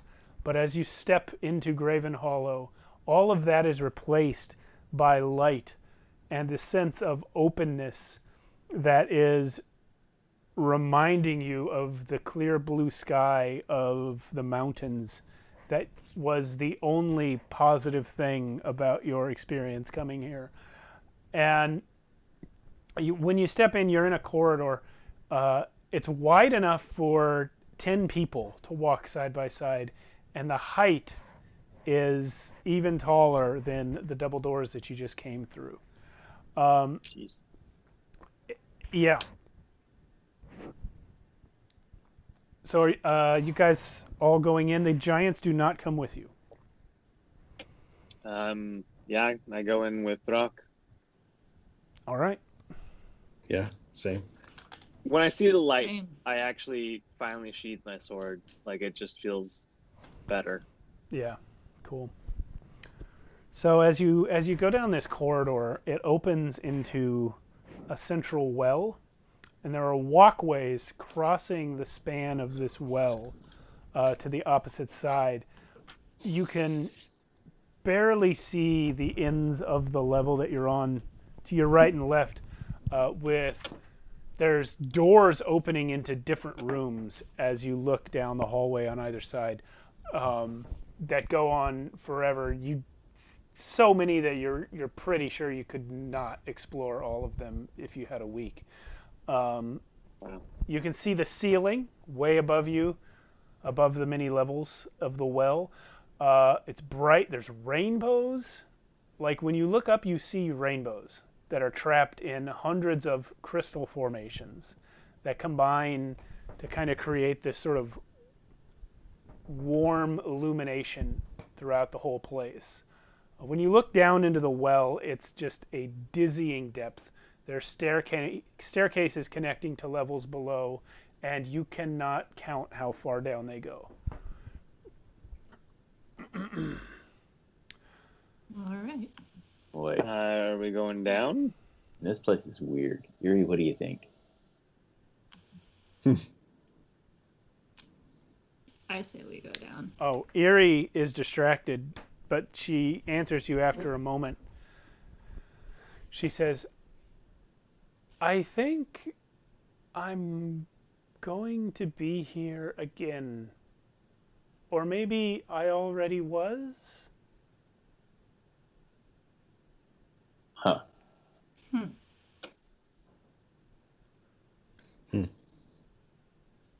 Well, all right then. Everyone roll a perception check.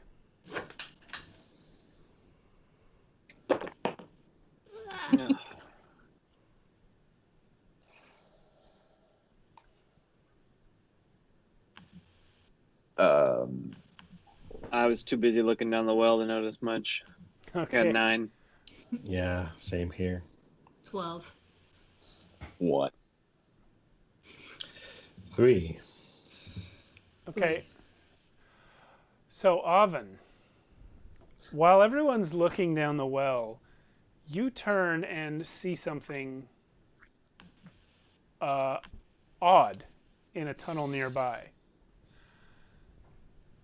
It flickers in and out of existence for a moment, and then solidifies and turns towards you. It's a girl, a young woman about your age in appearance. She has dark hair, pointed ears, green and brown leather clothing, and a bow strung across her back. As she turns and makes eye contact with you, she suddenly flickers out of existence again. Is this my ranger?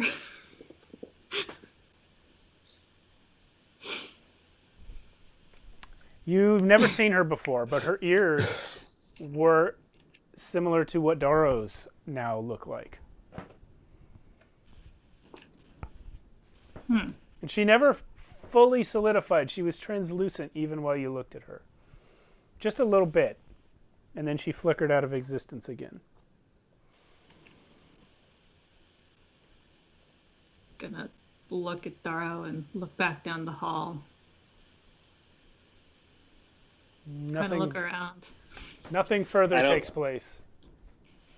I don't even notice this. I'm just like Yeah, same here. counting stairs. I'm too busy looking at the stairs. You guys Looks start like a lot of walking. You guys start to hear the thump, ka-thump, ka-thump of very deliberate, very heavy footsteps. Almost like, if you've ever seen RoboCop, the sound of RoboCop walking, that's kind of what you hear, where it's like, and then when you look up at the source of the sound, you see a being about 8 feet tall, made entirely of stone. And Whoa. yeah, he looks down at all of you, slightly less down at Throck. And not much there. Yeah. And he says, the masters will see you in the central library. Follow me, please. Okay. Alrighty then. Lead the way. All right, so as you pass by, you start to pass more hallways. This guy is leading you down the central well, down a spiral staircase, passing more and more hallways and more doors. And as you look in, you see different rooms organized in sections that the organization system is too complicated for you to understand, but there's signs up. Things are clearly organized in certain ways. And everything that you see is on either a stone tablet or like a roll, like a stone roll. Let's see, you Hey, yeah. As we go by all the corridors, Yeah. Throck wants to do two things. One is to smell, just to see what he smells down the corridors that we pass by. Okay, you smell. Well, roll a perception check. Okay. 3. Nope. Advantage. 4. Advantage Okay. for smelling. Okay. Oh yeah. 12. Okay, you smell something that is very familiar, but you feel like you've smelled it before, but not quite. And you realize this is the smell of the flesh of a mind flayer. But unlike the other ones that you have smelled, this one smells alive.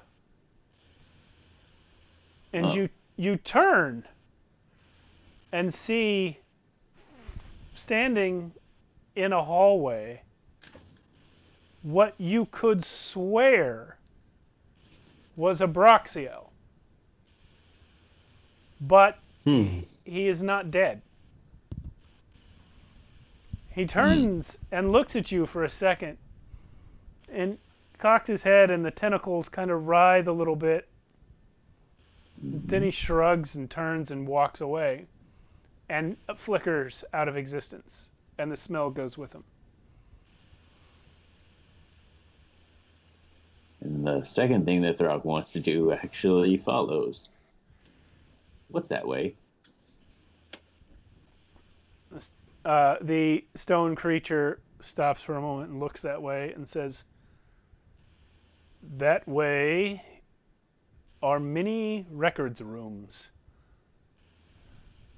It is the same that way, and that way, One. and that way, That one. and that way, and That that one. way, Okay. and every way. Records, for you stand in the library of Gravenhollow, where all the history of the Underdark, past, present, and future, is recorded by the Masters."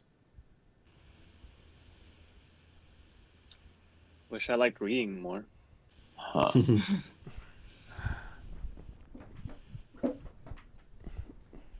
I'd say I wish I could read, but I don't.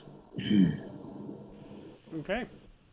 So then the thing that thing that I saw and then didn't see and then smelled and then didn't smell, will I see and smell them on that one and that one and that one? You must have seen an echo. You see, the library exists in all times at the same time. The passage of time does not work here in the way you are used to outside. You may see people who have walked these halls thousands of years ago, or others who have yet to arrive. Sometimes there's a little bit of bleed over, and you can see people who aren't here now.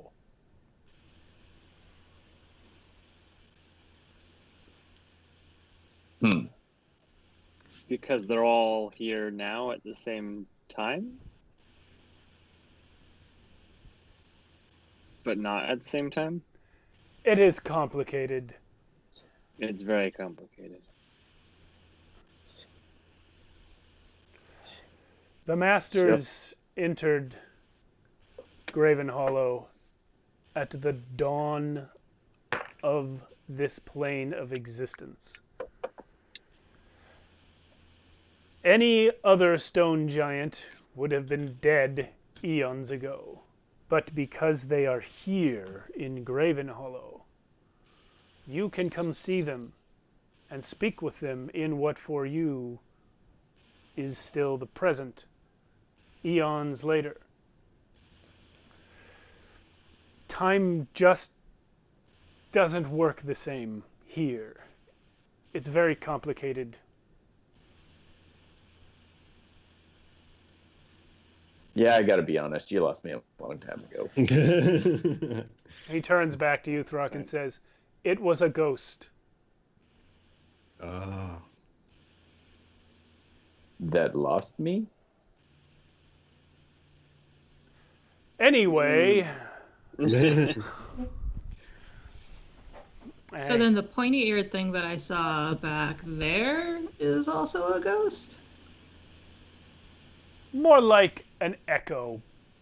For her, it is whatever time it was or will be when she was here, and she likely saw you as well. Whether you are from her future or her past cannot be said. You saw a girl? I saw a girl with ears like yours. Oh, you should have said hi. So it probably goes without saying, but just so that everyone knows, I ain't afraid of no ghosts. I had that sense of you. Yep. So we're gonna go meet with more rock giants similar to yourself? The Masters are stone giants. Stone Such giants. as Nusnar, who led you here. I am a stone golem. They created Stone, okay. me as a servant for the library. Alright, I'm following you now. I understand that it can be confusing because of the names, but stone giants are not actually made of stone like me.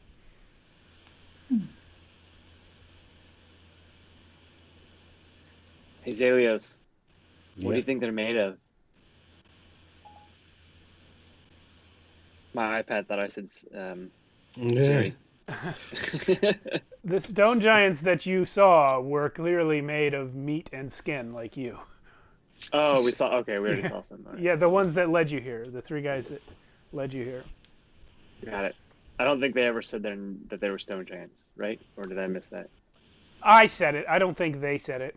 Oh, okay. But yeah, now this golem has said it as well. So he leads Awesome. you. Okay. There you go. Everything is coming together. Yeah. Yeah.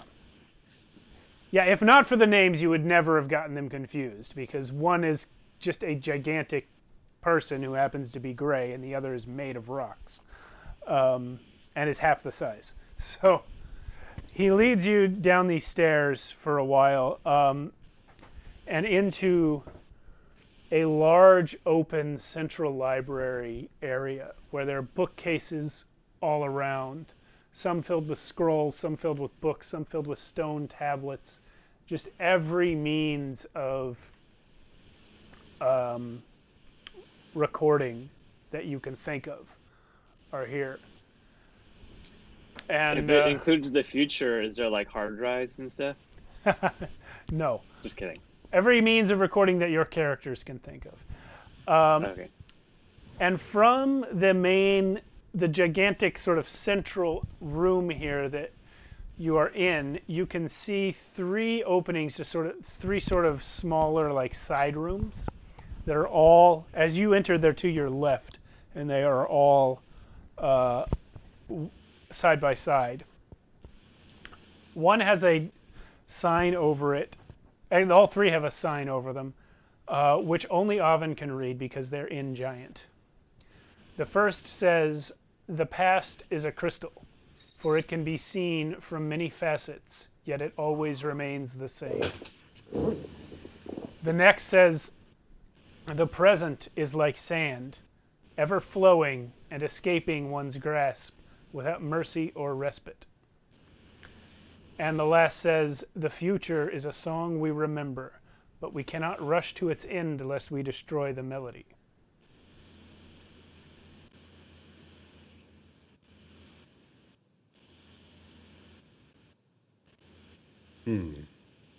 COVID coughs. Yeah. That's why we're not meeting in person. Yeah. That was a joke for the viewers. I do not, to my knowledge, have COVID. That's That's what they all say. At first.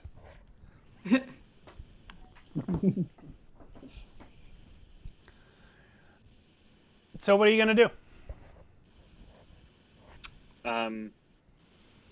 Is he like what is the stone golem doing? He has led you in and sort of raised his arm to gesture towards all three rooms in one. COVID sneezes. Gesture towards all three rooms in one gesture. Can we just pick one? Are you saying that to him? I'm just saying it to us. Or all, yes, him included. I kind of just said it out loud. Okay. Yeah, he says, "The masters are in those rooms."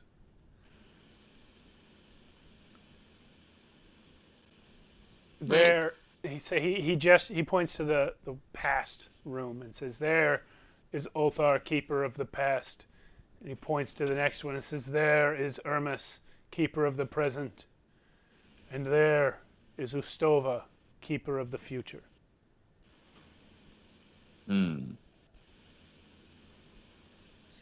Which one smells the most like bacon? I'm interested in the future. I mean, isn't that really what we're here for? Given, and Oven waves the scroll. This.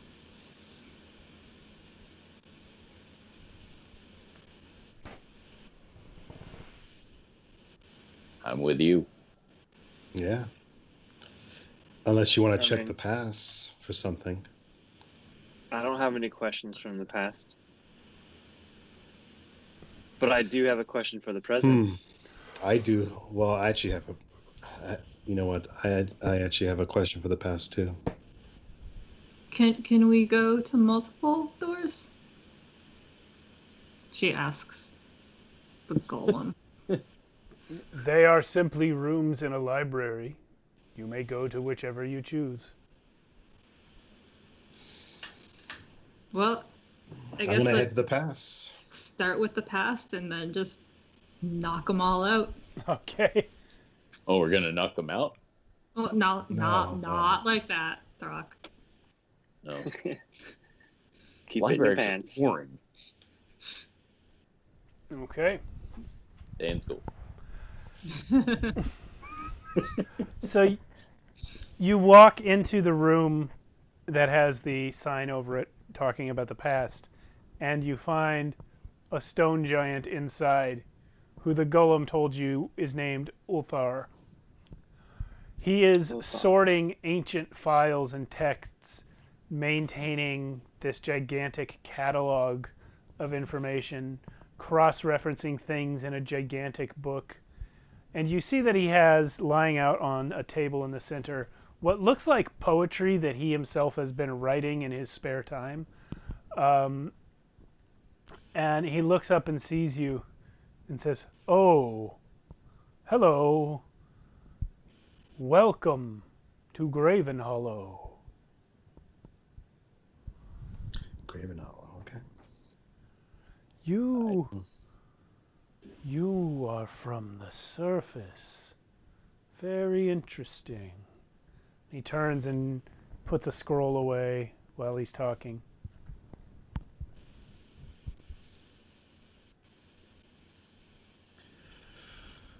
Well, who wants to ask first? I think you're the only one who has questions. Well, I've thought of some. What have you thought of, Little Dream? Well, who are the people that had ears like mine? Showing him the pointy ear. Ah. And where have they gone? He turns to you and says, "That is a very long story. I suppose you could read about it if you wish." He looks around, finds a book on the wall, pulls it out, sets it down in front of you. It is the size of your body.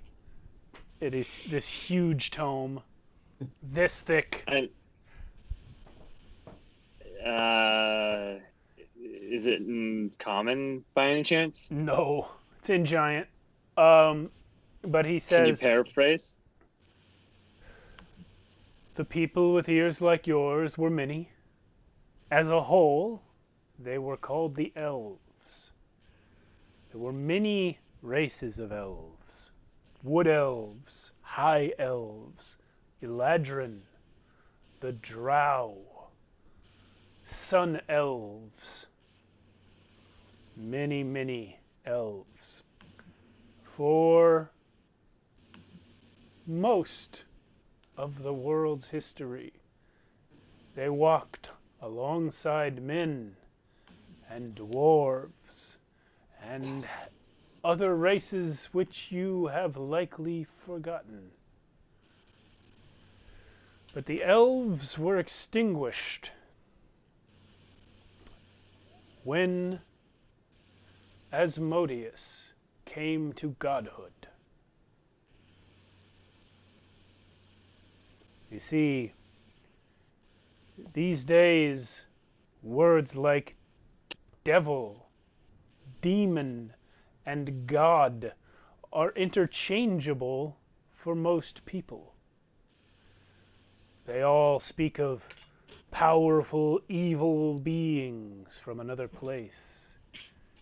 The average person knows not any difference between them.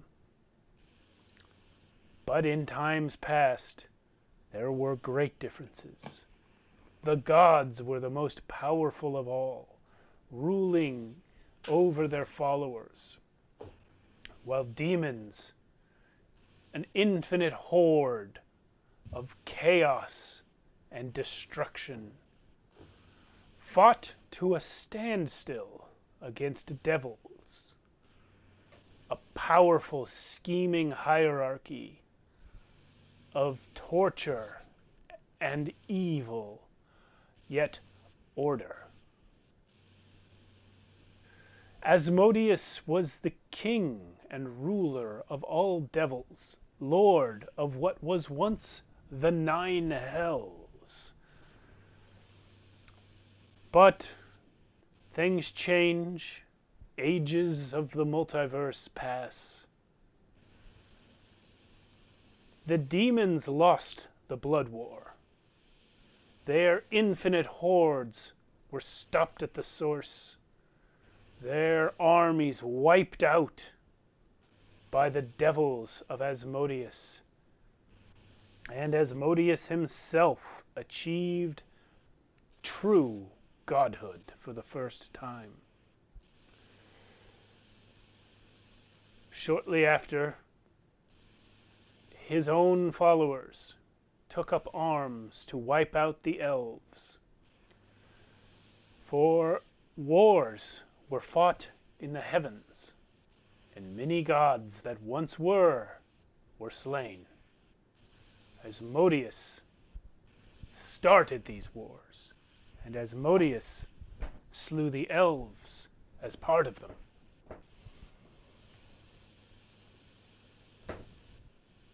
Wow. Yes, it's all very interesting. Even walking amongst giants, this is the first time I've felt tiny. You speak strangely, little dream, but I like you.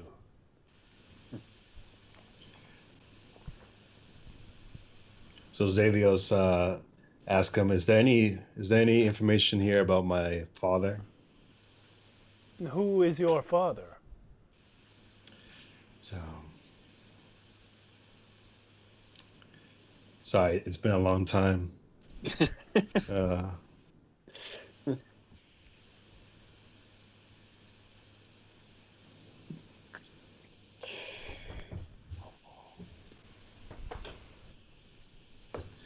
I'll save you the trouble. You have no idea. I can't recall it. You have no idea what his name is. I felt like someone told me already. Mananan teased you with the information, said he knew, but he didn't tell you because you didn't follow him. Well, I'm just gonna ask who was the person who was with my mother. Okay. And what was his name?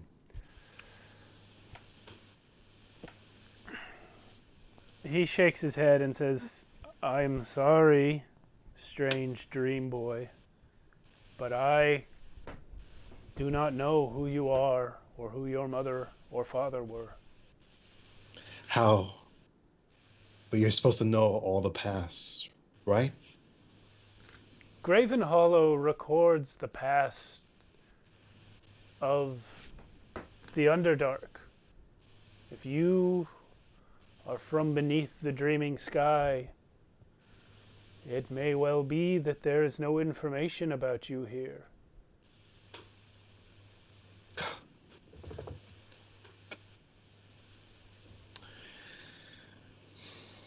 I answered your friend's question, for many of the elves lived here in the Underdark, and their fate affected the whole world. But I know not of you. What is your name?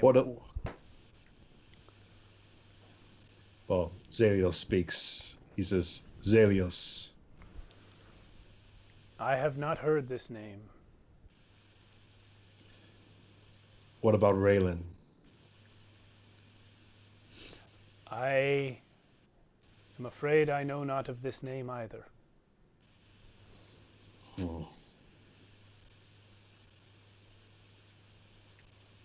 What about the Chain God?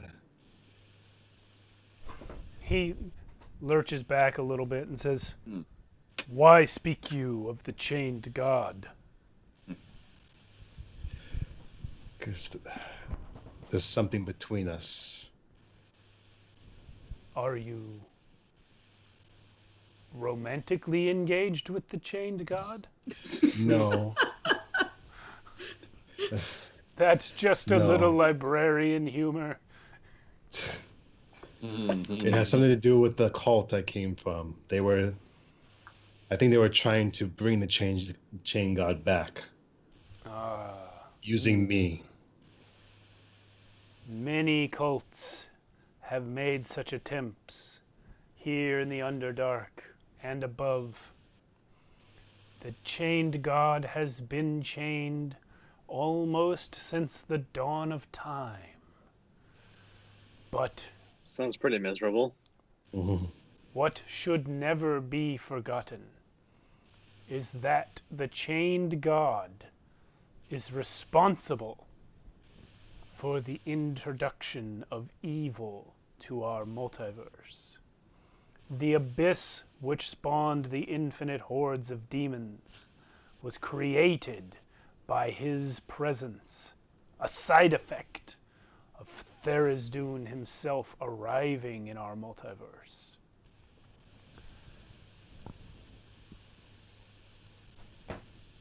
If not All right. for the chained god,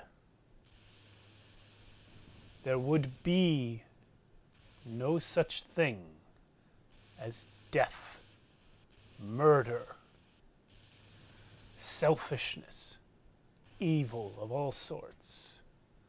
The madness that you experience in your nightmares. It is his fault. Only through the acts of all the other gods at the end of the Dawn War. Only through the cohesive action of many enemies among the pantheons working together. Only then was Tharizdun chained, and since then has he been the chained god. Were he to be released, what horrors he would wreak upon the worlds are unthinkable. Well,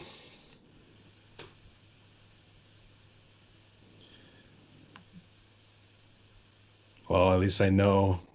At least I know more now about it. Thanks. You are welcome, Zelios of the Dreaming Sky. And he goes back to filing his stuff. He kind of forgets you guys are there. Starts putting stuff on shelves again. All right. Do you guys want to go to the present? Yeah. I mean, I guess my question was just about the portals and what's going on. Wait, what was your question? I was telling Xavios what my question was. It's it not was about. It's not for this guy. No. Okay. All right. So we're going to the present. So Throg's gonna be the last one to leave. And to the guy, hey, who used to be the strongest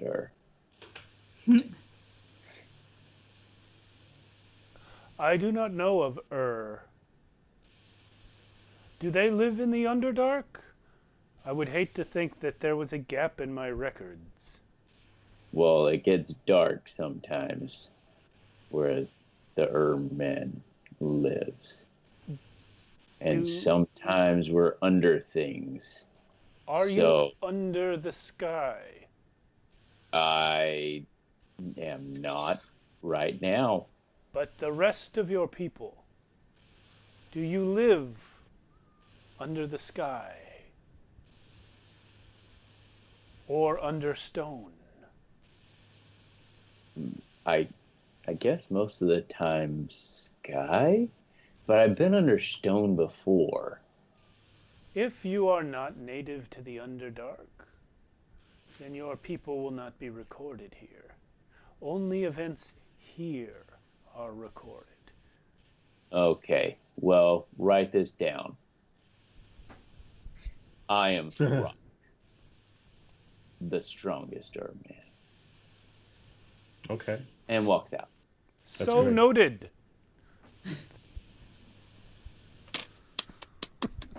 That was great. All right. As he's crossing the threshold, I carry the bags. Oh.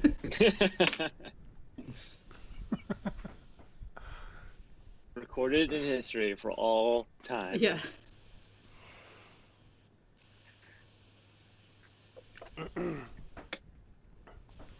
I didn't even think to ask about my parents, my real parents. Not important. You can always go back later. You see Daro's priorities, honestly. Yeah. All right, so are you guys moving on to the present? Yep. Okay. I guess I don't consider them my real parents anyway. Dox was my only real parent, I guess. Anyway, sorry, continue. Getting all introspective. Yeah. So as you guys walk into the next room, you see another stone giant running back and forth across the room. He is you see him going to like little tubes in the wall and running to creatures like magical beasts like lizards and bats and stuff that are glowing and clearly imbued with some sort of magical power, and he's giving them papers and sending them off and running to the tubes and putting messages in the tubes and watching them leave, and he's writing things down and shelving some of them and then taking other things off the shelves and distributing messages to be run elsewhere. And he's so busy. He's just running around constantly.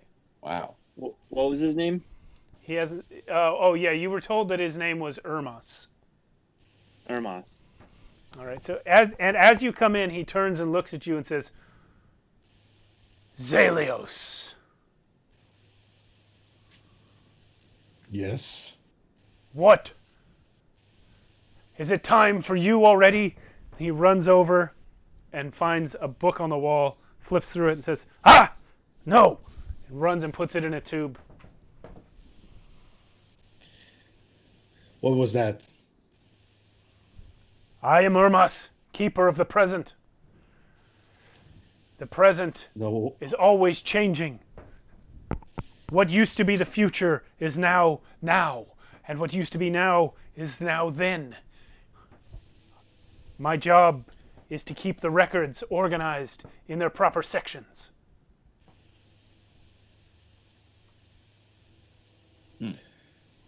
Well, does anyone have a question for him or for the president? I have a question. What is this invasion with the portals and from the what was the plane that The Shadowfell. Shadowfell? Thank you. What are these creatures in the Shadowfell, and where are they coming from? Oh, the creatures from the Shadowfell. We've You fought a have bunch of them. encountered them before? We have, and one barely. One second. I'm just I don't know double about checking here. my notes on something. Come on, Dar, don't lie. All right, we won easily. Yeah, All right, so he says, so dramatic. "Strange that I have no record of that. Did it happen beneath the sky?" It happened underground and then in the Shadowfell. Ah, interesting. Well, I can tell you this. In many places in the Underdark, portals are opening and creatures are coming out. He holds up a piece of paper that he has just taken off the shelf, and there is a drawing on it of one of the Starspawn that you saw. He says they are called Starspawn. They come from far away. They are summoning more and more of their kind ever since they were released from imprisonment by a wizard of the dreaming above. A wizard of the dreaming above. Ah, yes. You know that whole city that we left. Wait, Well- which wizard is this? They were imprisoned by a wizard who's made many visits to the Underdark in order to capture creatures like the Starspawn and others. His name was Kalar Amon. They were imprisoned by him. They must have escaped or been set free.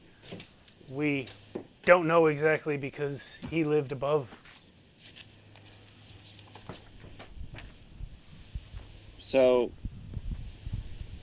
okay. I look over at like Alvin and Zelios and like, well, looks like we started this. You started Don't this? say anything. You should probably tell that to my brother, the keeper of the past. He might need to know. I can tell you this, though. Whoever set them free, they have been taken again. Not imprisoned, but controlled. By? Okay, so By it's not all our fault. By they who control all that happens in the Underdark beyond the walls of the stone giants. I just make a little squiddy face. That's them. Oh.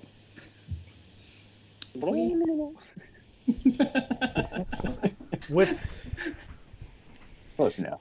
with the added might of the star spawn, truly the Illithids are now unstoppable. I am not the keeper of the future, but it seems to me that at any time they choose, they could take their empire back with hardly any trouble. Back. Okay.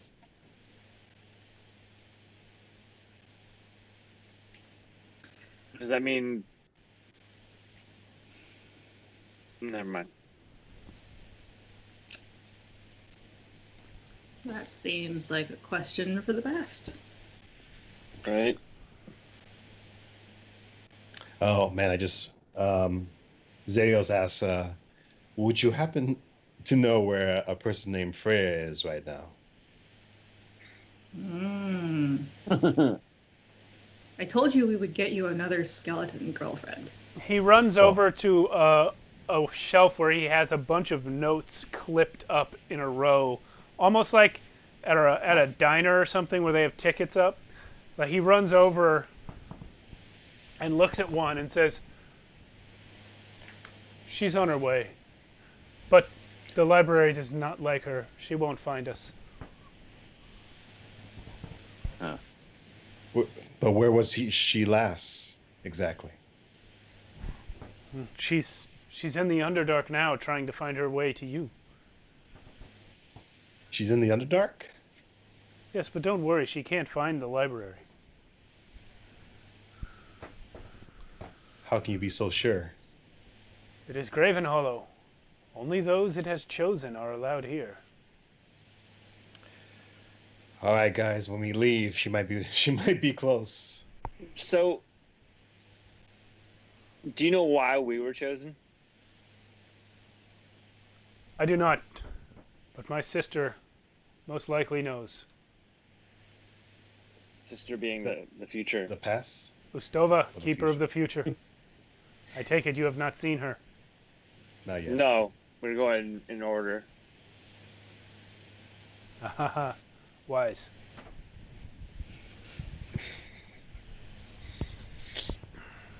Okay, thank you for your time. You look very busy. We might have more questions. Yeah, we might come back.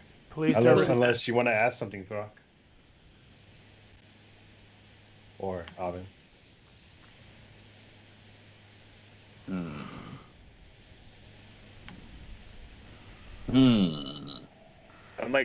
I'm watching Throck, just waiting for him to say something.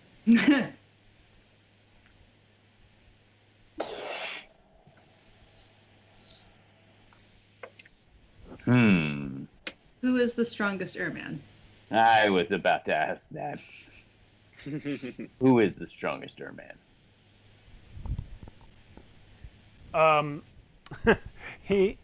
He looks over at where he has like a chalkboard with all these weird marks on it that even Avin can't read. And he goes, "As far as I know, Throck is the only Urman.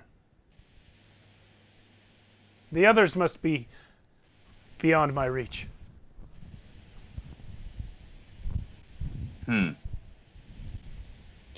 So that makes you the strongest. Congratulations. Oh, you're Throck then. Oh yeah. Can you hold still? He takes down that chalkboard and draws your picture and puts it up. Says, "Thanks. We didn't actually know what an looked like." Now you do. Um, Kind of all like this. It's Yeah. He drew your picture like lightning fast too, and it's really good.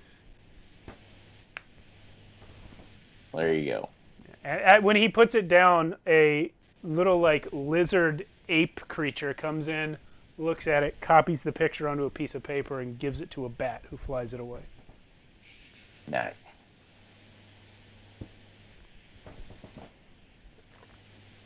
I'm good. All right. Yep. All right. Let's go to the future. So good. I am good so far.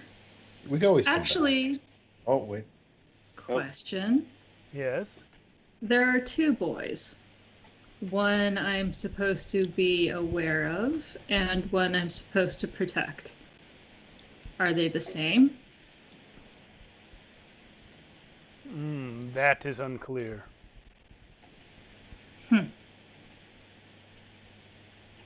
Okay, I'm ready to go.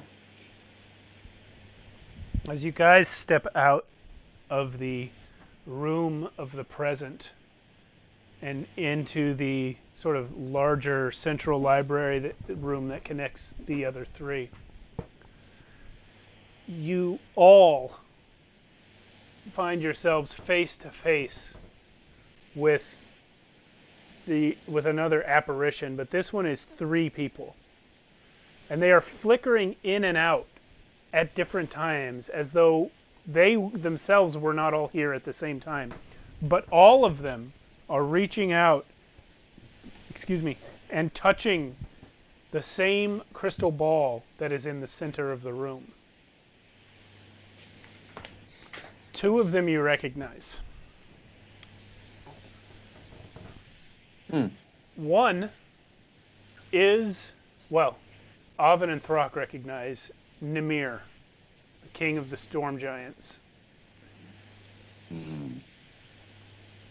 And flickering in across from him, kind of facing him a little bit, is Radomir Utgast. But it is a Radomir that is noticeably several decades younger than the version you saw images of. The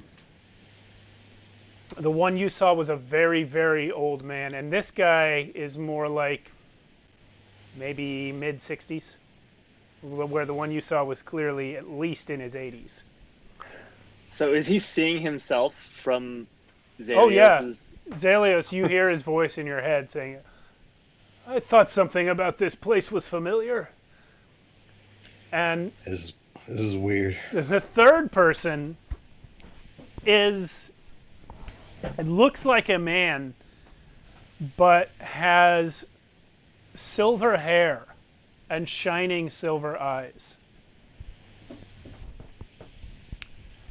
And you hear their voices one at a time. First, the man with the silver hair and eyes speaks and says, in the days to come, when chaos is gone and order reigns, there shall be an imbalance. We must guard against the destruction of all by the unbalancing of primal forces. There shall come unto the world a being unlike any who has come before.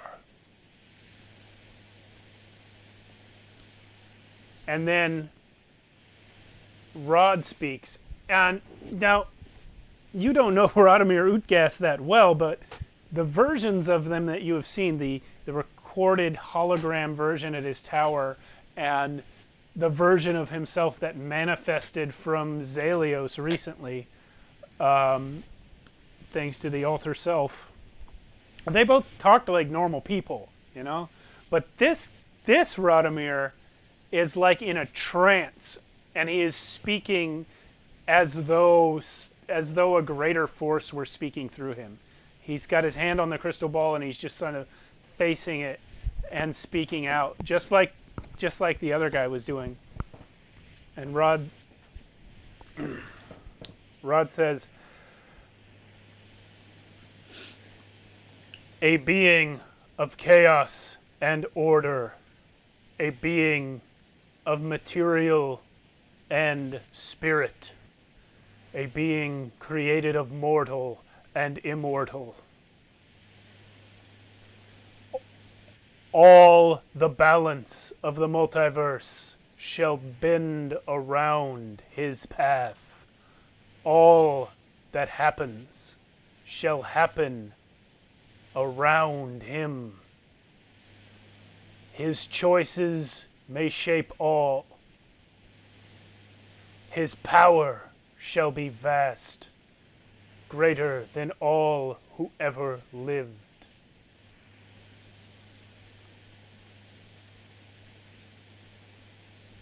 And then Namir speaks. And Namir says, many factions will seek his allegiance, his destruction, his favor, his audience, his death. All shall pursue Zaylin.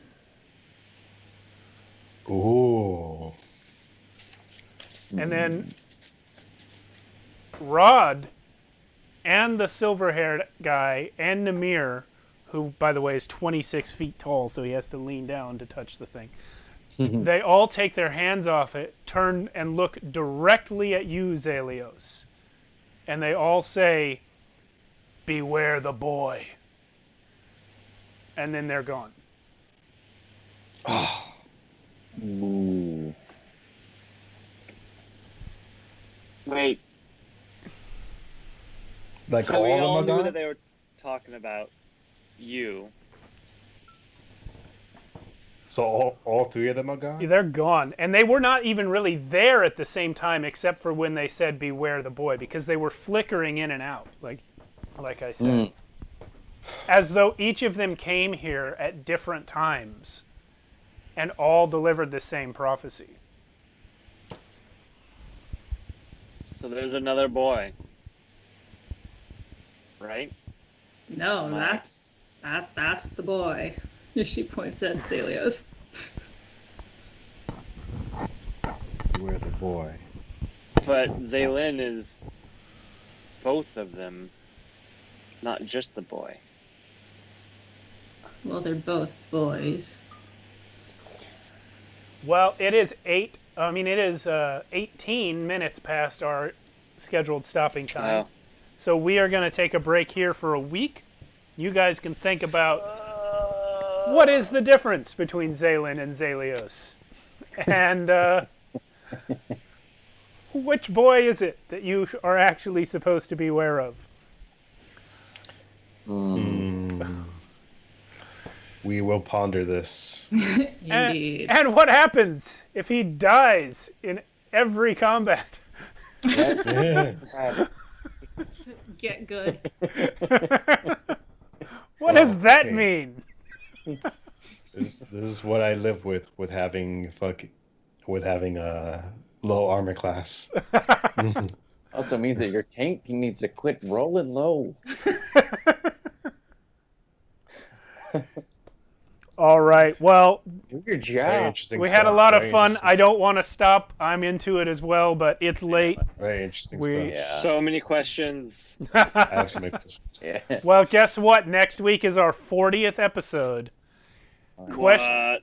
I can promise you at least this. Questions will be answered. Oh my gosh. Canuck made it all the way through. Canuck! Woo!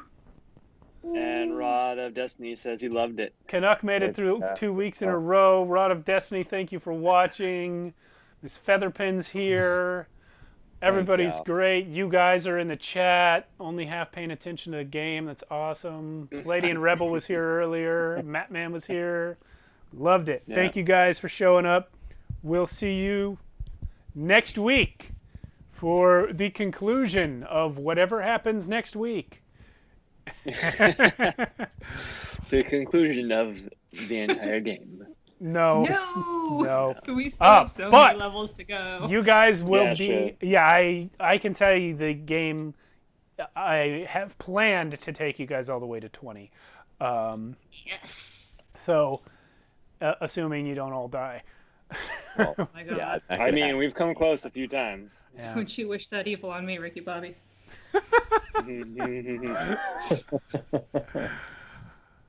All right. Yeah, so we'll see you all next week. Thanks for watching, and stay safe. Yeah, We'll see you then. Interesting stuff. and we'll be Thanks. late. Yeah.